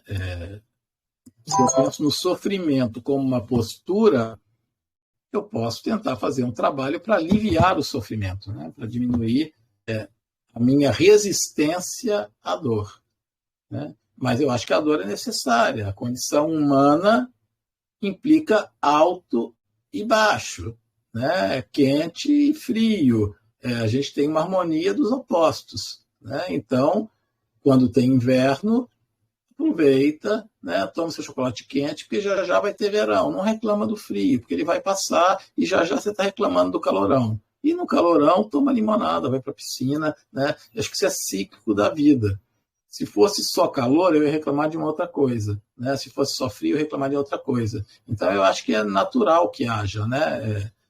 Tragédia e comédia, como diz o grego, né? A vida, se eu amo a vida, eu tenho que ter esse amor fati, né? Esse amor aos fatos, né? A tragédia e a comédia. Entender a porra toda, né? Digamos assim, com suas dores e perceber a beleza nisso. Como a dor constrói, desconstrói, ergue civilizações, cria lições e faz a humanidade maior. Então, acho que dor é necessária. Sofrimento, aí é com a gente. Agora eu vou entrar no título que eu dei para a sua entrevista, que é a religião. Primeira pergunta, então, é para você. O que é religião? Já disse, né, que religião, quer dizer, no futuro, para mim, vão ter tantas religiões quanto forem os seres humanos. Então, uma resposta possível para a religião é religação. É o processo de autoconhecimento, não precisa ser dentro de um templo, não precisa ser com rito, né? Então, o religare é o processo é sinônimo praticamente de me tornar um indivíduo, né? De individuação, como Jung propõe. Lembrando, a gente está rachado. Se eu tenho consciente e inconsciente, se eu tenho neurose, se eu tenho sonho que eu não sei de onde vem, significa que eu não estou inteiro nem com meus próprios conteúdos. Então tem algo a ser religado, né? Também falei, né? A gente vem de um lado do abismo e vai para o outro. A gente tenta ligar, né, o ir a ser com o devir. Essa é a condição humana. A ponte sobre o abismo, né, a rede do Dostoiévski, são sempre metáforas de religação.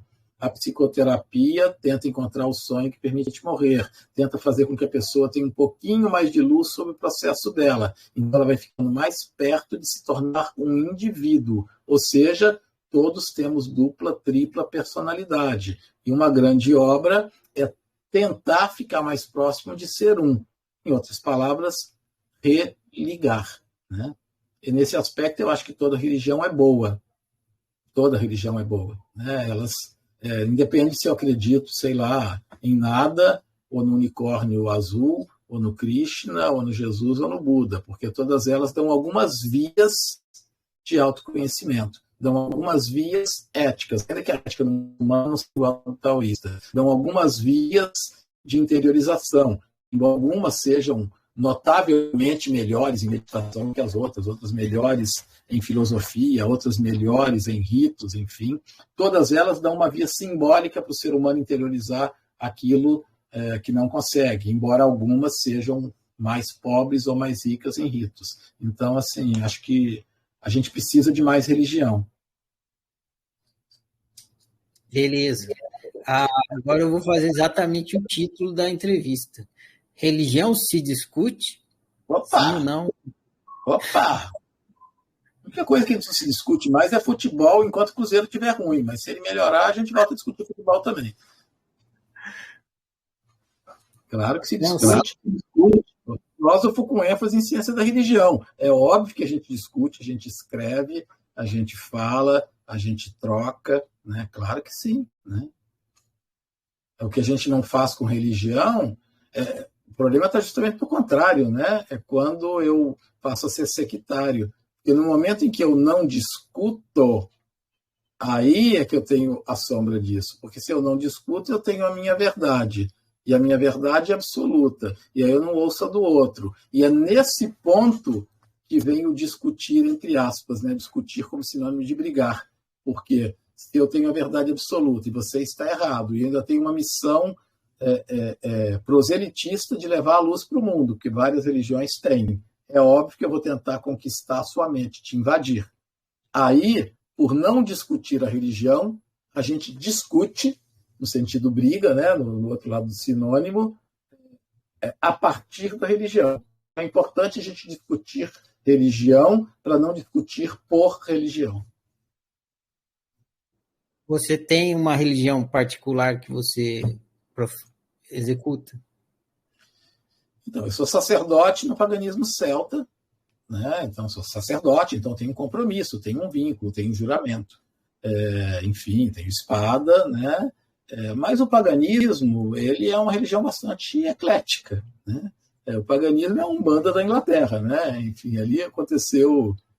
É muito parecido, porque, cara, né, tinha celta, tinha druida, né? Aí vem o povo celta inteiro, que vem da Bretanha, atravessa da França e vai para lá. Aí passa um tempo, vem todos os deuses romanos, junto com Júlio César, mistura ali no sudoeste da Inglaterra, em Bath. Nosso pessoal da nossa ordem vai sempre para lá, ali naquela região de Avalon, né, de Glastonbury, Thor e tal, mistura ali com os cultos greco-romanos todos. Aí passa um tempo e ainda vem os raios dos vikings trazendo mais divindades. Então, aí vem o cristianismo, primeiro o cristianismo celta, depois o cristianismo anglicano, que é bastante simbólico e menos do Vaticano, e ali aconteceu um caldeirão ali e só ali. né, que é altamente ecumênico, que remete ao Egito, né, a Ísis, enfim, né, que remete ao cristianismo, que remete a divindades antigas, que remete aos cultos naturais, né, é uma religião natural que está há bastante tempo. Gosto muito.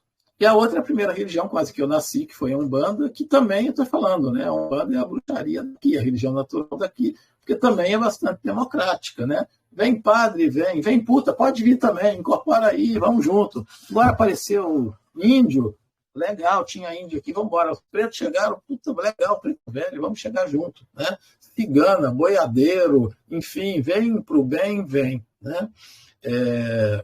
Como eu disse, toda religião faz o bem, embora o bem de uma seja diferente da outra. Então, para mim, uma religião que me fornece mais ritos, mais vida simbólica, para mim, é melhor.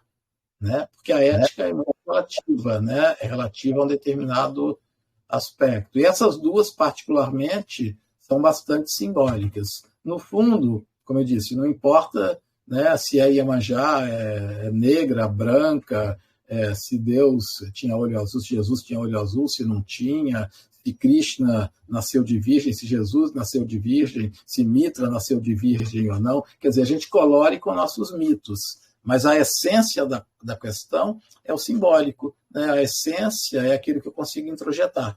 Então, para mim, práticas que vão direto no simbólico e na interiorização são mais interessantes, né? E se os deuses chegam a ser quase, com todo respeito, caricatos, né? Para mim, quanto melhor. Né? Porque, assim, é tanto arquétipo que a gente tem na bruxaria, tanto sincretismo ou na Umbanda, que é difícil acreditar literalmente, né?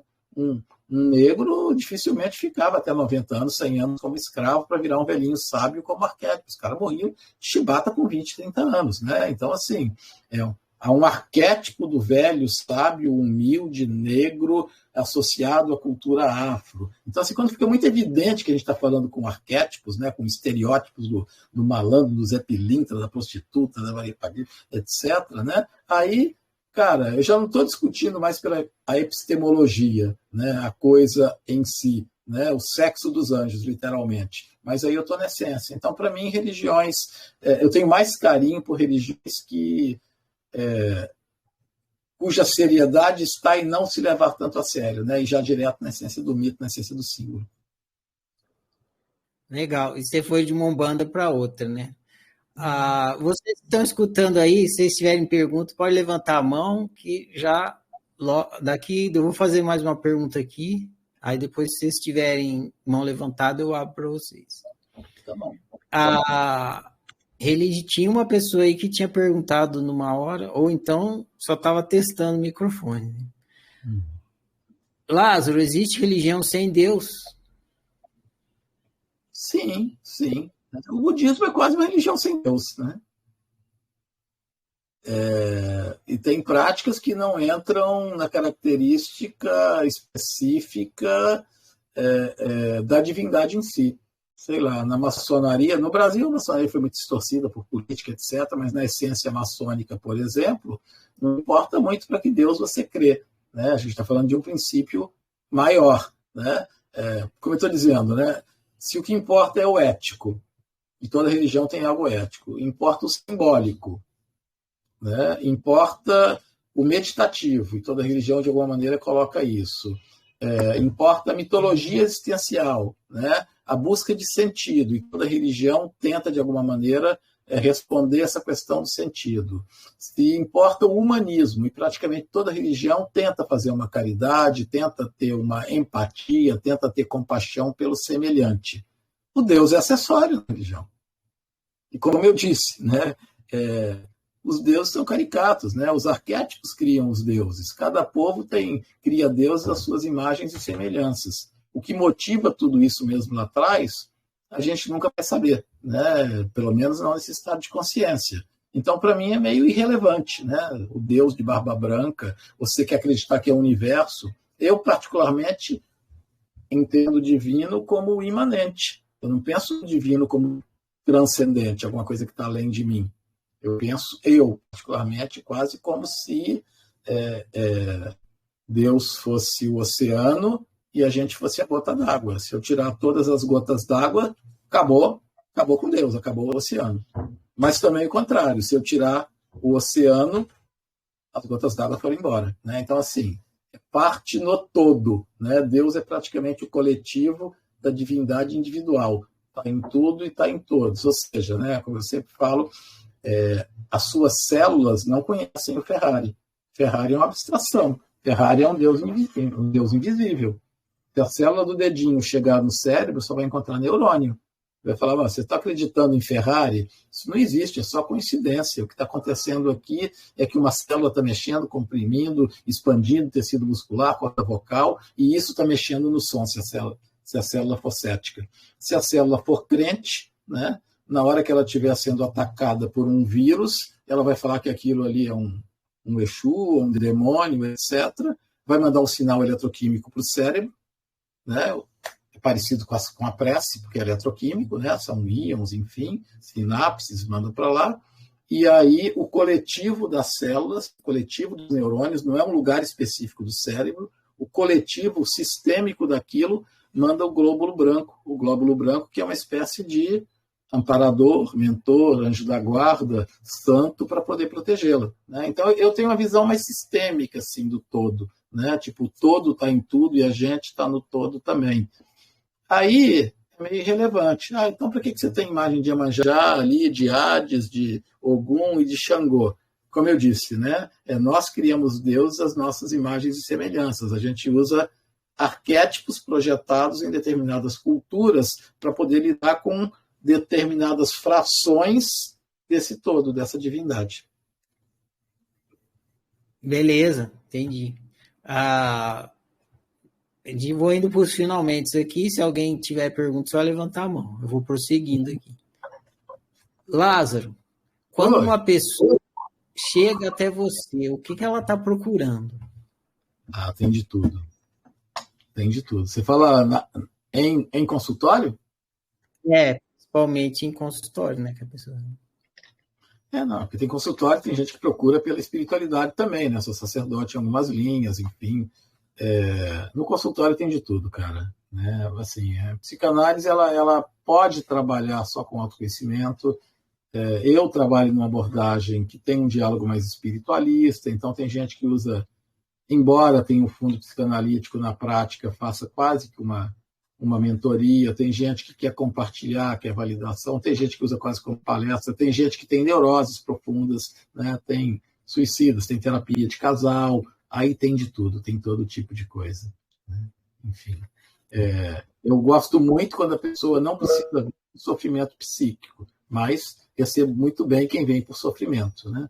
Muita gente vem pela dor, né? Mas seria legal as pessoas virem, e tem gente que vem, porque simplesmente quer olhar para si, quer manter o trem dentro do trilho, né? Eu falo que as melhores sessões são as que não são geniais, são as que a gente não tem uma grande verdade, a gente vem, conversa, alinha, a pessoa nem vai notar, vai esquecer de mim, vai achar que não sei se está servindo ou não, mas a gente mantém alinhado de uma maneira que ela nunca foi. Aí, um ano depois, alguém encontra com ela e fala, nossa, você está diferente. Por quê? Simplesmente porque ela não saiu do trilho, né? Ela saía 5 metros, a gente vem em volta, como é que está tal coisa? Como é que está tal coisa? Né? Então, assim, tem gente que faz para isso. Eu faço em mim para isso, né? Eu analiso meus conteúdos, porque eu sei o que é passar 1 ano, 2 anos fora dos meus objetivos, sem prestar atenção, cantando deixa a vida me levar, a vida leva eu, né? Ou vou deixar a vida me levar. Tem 2 versões, né? Tem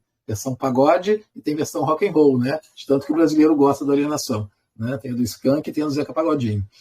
Enfim, eu já fiquei nisso, e aí quando você vê 1 ano depois, você fala, caramba, eu tinha todos os sinais, por que eu mantive isso? Se eu tivesse me alinhado lá atrás, né, eu não estaria a quilômetros de distância do meu destino. Então, assim, tem gente que faz para isso, basicamente para alinhar. Tem gente que vem movido pelo luto, tem gente que vem movido por uma separação, tem gente que pode vir com uma psicopatologia, né? Ansiedade é muito comum hoje em dia, né? Tem bastante, mas tem muito autoconhecimento. Como meu público é muito espiritualista, muita gente vem de live e no final, assim, faz quase uma mentoria, né? Digamos assim, não chega a ser terapia, porque eu não considero meu cliente um doente. Eu acho uma palavra muito pretensiosa falar que sou o terapeuta e o cara é paciente, né? Mas tem gente que a gente faz uma troca, e claro, quando surge um conteúdo psicanalítico nisso, a gente está atento. Quando surge um conteúdo espiritual, a gente está atento também. Você falou que não tem exatamente um único perfil de pessoa, mas Não. então, desses vários perfis, teria sim. A pergunta é: o que você faz quando a pessoa chega? Provavelmente com cada uma coisa diferente, mas tem como você dar um principal, assim, do que você faz? Normalmente a gente faz uma sessão gratuita, em alguns casos faz mais de uma, porque se eu não aceito, isso é uma prerrogativa da psicanálise, né? O analista tem que aceitar o caso, é condição sine qua non, e a pessoa tem que aceitar o analista também. É um relacionamento, tem que ser estabelecido, e um relacionamento de confiança. Tem psicanalistas que fazem 2 meses, 3 meses de sessão gratuita, se for o caso. É difícil hoje em dia por questões práticas, mas não é errado, né? Para a gente tentar chegar nesse ponto de fazer um trato analítico, né? Como não dá, eu faço uma sessão, 2 sessões para entender a questão e faço uma anamnese, né? Algumas questões básicas para entender mais ou menos de onde que a pessoa vem, né? Então existe uma parte que é mais ou menos comum, a não ser que a pessoa chegue com um sofrimento muito latente, que queira falar bastante e não dá nem tempo, mas quando chega numa sessão padrão, existem algumas questões relativas à neurociência, à psicoterapia, à medicação, esporte, hobby, família, relacionamentos, para a gente ter um mapa mais ou menos da situação. A gente traça objetivos, não que eu vou trabalhar com objetivos, mas que depois de um tempo eu vou ver como é que a pessoa chegou e onde que ela está, e aí vai da demanda da pessoa, né? Tendo uma demanda, a gente vai deixando falar, né? Ela trazendo questões específicas, a gente vai na questão específica. Não trazendo, nos primeiros meses eu faço também um levantamento de toda a vida da pessoa, né? Ano a ano e parente a parente, né? Vendo questões que são epigenéticas, né? Comportamentos que se repetem entre ancestrais. Faço uma árvore genealógica, tenho a árvore genealógica de todos os pacientes aqui, pequena, né? À medida que ele vai trazendo os parentes, né? Faço uma comparação ano a ano para repetir padrão. Então, assim, nas primeiras sessões, nos primeiros meses, não havendo uma demanda específica, eu faço esse levantamento de padrões da pessoa. Aí, como eu sou eclético, eu deixo o inconsciente da pessoa falar. Tem gente que, por mais que tente despistar, que queira vir com um discurso espiritualista, ela encrenca em questões que estão lá no tio Freud, que estão em neurose, que estão em pai, estão em mãe, né? E enquanto eu não resolver essa coisa mais grosseira sem juízo de valor, né? Grosseira, mas de um nível, de uma frequência mais densa, cara, eu não vou conseguir ter sutileza para perceber o existencial e o espiritual. Então eu vou ali. Quanto tempo? Depende da pessoa, né? Tem gente que 2 meses depois ela começa a trazer sonho com mito que ela não conhece, mas eu conheço, né? Com arquétipo que ela não conhece. Aí eu sei, opa, o inconsciente da pessoa está me dando umas pistas. Às vezes o cara fala de ritual que eu estou preparando que ela não sabe, né? Ela adentra meu inconsciente de uma maneira paranormal, digamos assim, né? E aí eu falo, opa, né? Não tem como a pessoa estar forjando isso. Então esse ponto chegou. Aí a gente passa, geralmente, de uma terapia mais de levantamento de padrão, né, de um entendimento, e vai para um padrão mais junguiano. E depois, que é mais existencial, né? Da mesma maneira, se lá para frente a pessoa começa a trazer, por mais cética que seja, conteúdos espirituais, aí eu vou determinando isso e vou modificando também. Então, assim, tem 3 abordagens principais, uma mais espiritualista, uma mais junguiana, que está no meio termo, e uma mais freudiana, mecanismo de defesa, enfim, psicopatologias, e o conteúdo da pessoa é que vai me dizendo quanto tempo eu permaneço em cada uma. Geralmente, a pessoa leva 1 ano, 2 anos para mudar completamente de uma coisa mais básica para algo mais junguiano, né? Mas tem gente que em 2 meses muda, tem gente que não muda nunca, e tem gente que não vai nem entrar porque vicia a conversa num determinado padrão, ou é isso que ela quer, né? E vai usar para aquele sentido. Talvez vá embora sem adentrar. Mas quando o inconsciente da pessoa está preparado, ele fala, né? Ele toca de lá para cá. Espiritual, a mesma coisa. Agora, com as lives que são espiritualistas, né? Eu recebo muito convite de pessoal de autoconhecimento, vem um público que já traz conteúdo espiritualista. Aí a gente assessora, né? Aí vai até além da psicanálise, mas tem gente que já vem cheio de meditação, cheio de sonho, ou com leitura de tarô, já faz prática de visualização criativa e já me traz um textão cheio de símbolo rico. Aí a gente já vai direto para a associação e para a interpretação, né? Facilita o trabalho. Entendi. Beleza. Só. É sob medida. Entendi. Agora eu vou para os finalmente. São minhas perguntas finais aqui. Diga. A primeira é a seguinte: qual a pergunta que eu não fiz e deveria ter feito? Ou seja, qual assunto que você gostaria de ter dito e eu não falou porque eu não perguntei? Então, eu falei que eu queria falar, independente de você ter perguntado ou não, né? Enfim, já fui fazendo. Pode crer. Minha historinha, né? A pergunta é uma levantada de bola. Mas ok, falamos de espiritualidade, falamos de autoconhecimento, né? Acho que está bom, dependendo da sua proposta, acho que está legal. Está bacana. Estava até difícil falar, que nem estava na pauta inicialmente. Se você fosse um entrevistador e pudesse entrevistar qualquer pessoa, quem você entrevistaria? Qualquer pessoa? Ah, cara, paga o pau pro Ken Wilber. O que você perguntaria para o Ken Wilber? Ah, cara, extrair o máximo que pudesse ali de meditação, desse link de... ele já tem, né? Tem bastante coisa dele no YouTube, né? Mas ia aproveitar para fazer um bate-papo ali bem humorado, enfim, porque é uma pessoa interessante, né? Perguntaria sobre aquilo que ele gosta de falar. Quem sou eu, né, para perguntar? Porque o cara está num nível anos-luz além, né? Em psicologia, em espiritualidade, em meditação, enfim, em filosofia, mas ia deixar ele falar para a obra dele ser mais popular um pouquinho. É um cara que acho que vale a pena. Você perguntaria... Ia levantar a bola. A pergunta seria assim, quem é você, é isso?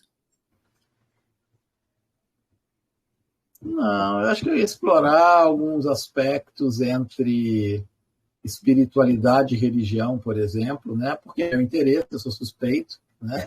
Espiritualidade e religião, desculpa, espiritualidade e psicologia, né? Porque ele é um cara bem de integral, né? De abordagem integral, acho que ia mais nessa linha. Né? Imagina que eu sou o Ken Wilber. Então, faz uma pergunta para o Ken Wilber. Caramba, velho. Uma pergunta para o Wilber?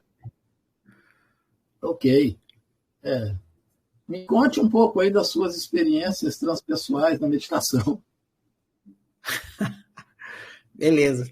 Eu ia te retornar a pergunta, mas não dá. Você não dá para falar isso por ele. Então, tá bom. Mas eu fiz sacana mesmo, de propósito, né? Mas, enfim. É porque eu ia levantar para o cara falar mesmo, né? Acho que faz sentido perguntar como você perdeu os cabelos, o que você sentiu quando você perdeu a esposa, né? Isso está documentado, é muito pessoal. É melhor, né? Porque eu estou mais interessado em saber quando o cara consegue paralisar a onda cerebral dele ali e continuar falando com você com eletroencefalograma zerado, né? Pode procurar no YouTube aí, né? Ken Wilber Stops Brainwaves, por exemplo, né? Cara, o que é? Que estado é esse? O que você passa, né? Onde que você chega? O que eu posso trazer para cá? Então, cara, eu não sei o que está dentro da mente de um cara desse, né? Tem que levantar a bola para o cara falar, velho. Tomara que ele fale coisas que eu não perguntei. Legal. A pergunta já está feita, né? Quem sabe uma hora a resposta aparece. Se você tivesse a oportunidade de digitar no Google a pergunta que você mais quer saber a resposta, o que você digitaria? Pergunta que eu mais quero saber a resposta? Cara, não é por egoísmo, não, né? Mas se pudesse saber qual que é o planejamento de vida, quantos anos a gente vive, seria legal para algumas coisas, né? E péssimo para outras. Né? Mas é uma curiosidade que eu acho que eu não resistiria. Tem um filme assim, não sei se você já assistiu, chama O Novíssimo Testamento, que as pessoas descobrem quando elas vão morrer, aí dá um caos desgraçado. Gera uma confusão. Acho que é esse. Mas se eu tiver que morrer amanhã, tudo bem, né? Se eu tiver que viver daqui a 50 anos, tudo bem. Mas eu tenho filho, né? A programação que você faz para isso é diferente, né? Recentemente eu emagreci bastante por estética, estava até melhor gordo, né? Mas eu tenho uma filha de 7 anos e eu tenho 57, né? Então eu tenho uma filha que vai ter 20 quando eu estiver com 70. Então, assim, uma programação de saúde para que ela tenha um certo suporte é importante. Mas como é que essa programação é de longo prazo ou é de curto prazo, né? Mas está legal, é bacana viver assim, né, na emoção, dando valor para cada dia, porque aí a gente tem que, né, saber viver o presente que o presente traz, né? Mas, cara, ia ser uma curiosidade muito grande. Falar, puta, eu posso me programar? Então, vou me programar melhor. Mas não ia ser por mim, não. Entendeu? A questão não é nem viver a vida doidado, que eu sou feliz, eu gosto da minha vida. Mas é muito em função do outro, em função do legado que você deixa, do tempo que você tem para poder realizar o que tem que realizar. Mas isso porque eu, modéstia à parte, eu me acho razoavelmente resolvido em relação à vida, à morte, a compreender, até pelos pacientes que a gente atende, pelos processos de dor e de felicidade, né? Há uma certa resignação às questões, enfim. Agora, realmente, se eu tivesse mais neurótico um pouco, eu não ia querer saber, não. Eu acho que tem mais desvantagem do que vantagem. Beleza. Agora é a última. Imagina que você ganhou um celular, chama celular mágico, é uma brincadeira que eu faço com os alunos. Então, imagina que você ganhou um celular mágico e a mensagem que você vai mandar nesse celular vai chegar para todas as pessoas do planeta. Qual é a mensagem que você manda no celular mágico? Bom, se elas vão cumprir ou não vão cumprir, né? Enfim.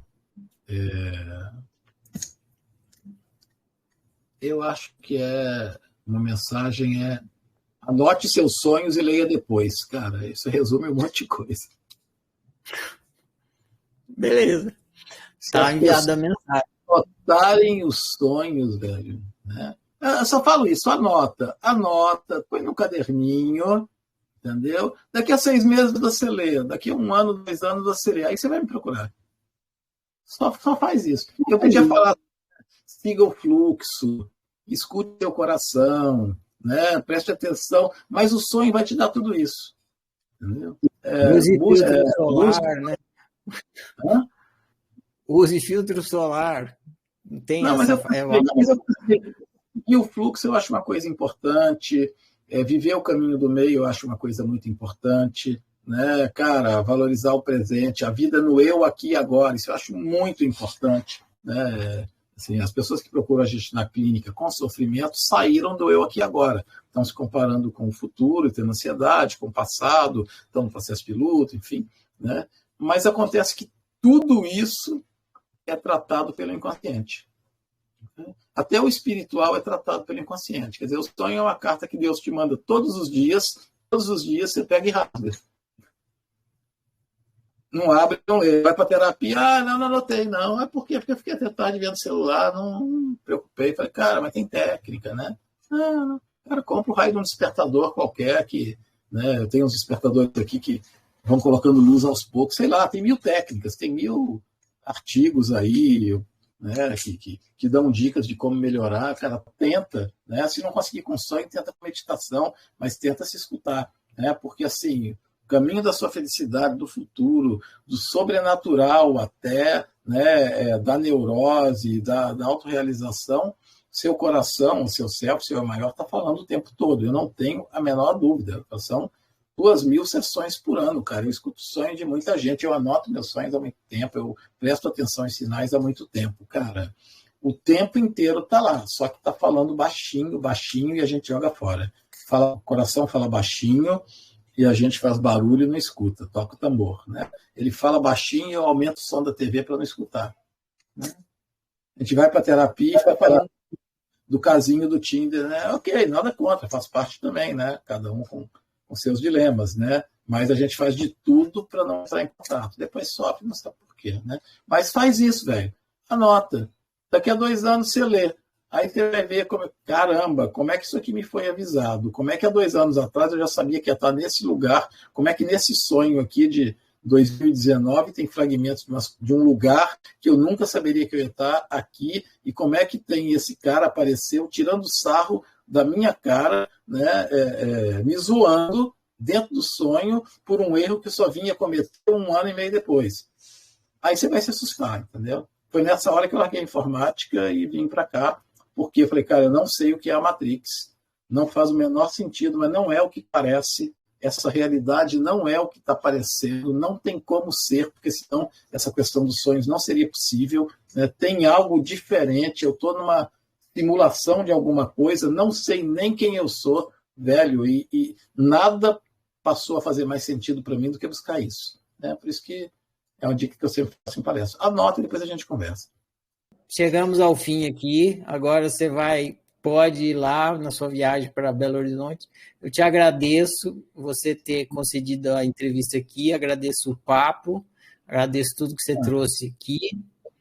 E eu vou falar com os alunos uma coisinha final. Agora, se você quiser falar mais alguma coisa, fica à vontade. Obrigado aí pela paciência de todo mundo, dos alunos, enfim, pelo interesse. Pelo que não tem pergunta, né? Eu estava esperando a turma aqui interagir, perguntar, falar, ok. Mas foi um prazer, né? São temas legais. Me surpreendeu, normalmente o pessoal fica ali só no detalhe, né, do currículo espiritual, e aí você provocou bem, né? Você brincou, passou por outros caminhos ali. Foi divertido para mim, né? Falar disso, falar por essa ótica aí fora do comum. Agradeço aí a oportunidade. Que bom. As perguntas que eu te fiz, todas são feitas para mim. Então, eu aproveito quando estou fazendo entrevista eu pergunto para os entrevistados, para os alunos terem respostas que não são a minha e eu também ter respostas que não são a minha. Então, é bem bacana para mim seguir meio que esse percurso. Claro que para cada um, como é diferente, eu mudo um pouco, mas a espinha dorsal é basicamente... porque o trabalho da oficina tem a ver com essas perguntas aqui. Então, por isso que eu percorro esse caminho. Entendi. Você curtiu. Eu pulei algumas aqui, várias, porque como você ia na sua ideia aqui, eu falei assim, eu vou ter que selecionar, porque não vai dar para fazer todas. Mas as principais eu consegui fazer. Fiquei bem contente de poder ter essa conversa com você. Legal. Galera que está aí, agradeço a participação de vocês. Essa foi a última entrevista de 2021. Foi muito bacana estar aqui fazendo essas entrevistas aqui. Agradeço a todos vocês que estiveram aqui assistindo as lives, quem esteve ouvindo aí no podcast, assistindo no YouTube. Em 2022, volta as entrevistas. Provavelmente elas vão voltar com menos frequência do que esse ano elas foram semanais, né? Ano que vem provavelmente vai ser quinzenais. Então agradeço aí todo mundo que esteve acompanhando, dando uma força aí, foi muito bacana, foi muito rico, muito divertido, muito instrutivo tá fazendo isso aqui. A ideia surgiu de repente e deu tudo certo, foi funcionando, foi muito legal. Legal. Lá, uma dúvida... lá aqui embaixo no YouTube, quem estiver assistindo, vai estar o seu contato. Que contato eu ponho? Eu ponho o seu e-mail, ponho o quê? Aí, não precisa me responder agora, só me manda a mensagem para eu botar o contato fácil das pessoas entrarem em contato com você, tá bom? Bacana.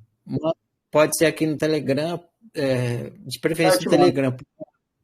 Então, aí vai estar aqui, você que está assistindo aí, para entrar em contato com o Lázaro, aqui embaixo na descrição dessa entrevista vai estar o contato dele, você clica lá e entra em contato com o Lázaro. Um link, um WhatsApp, enfim, né? As pessoas entram em contato. Isso. Então, Lázaro, mais uma vez valeu, uma boa viagem aí. Vai cantando para não dormir lá e boa viagem aí. Preciso comer meu pão de queijo também. Você que está em Uberlândia aí, Berlândia, Beraba, Araxá, eu tenho que pegar meu pãozinho de queijo. Amanhã estou em Minas, se Deus quiser. Isso aí. Valeu, Lázaro. Vou encerrar aqui, a gente prossegue. Bom demais. Tchau, tchau. Tudo de bom.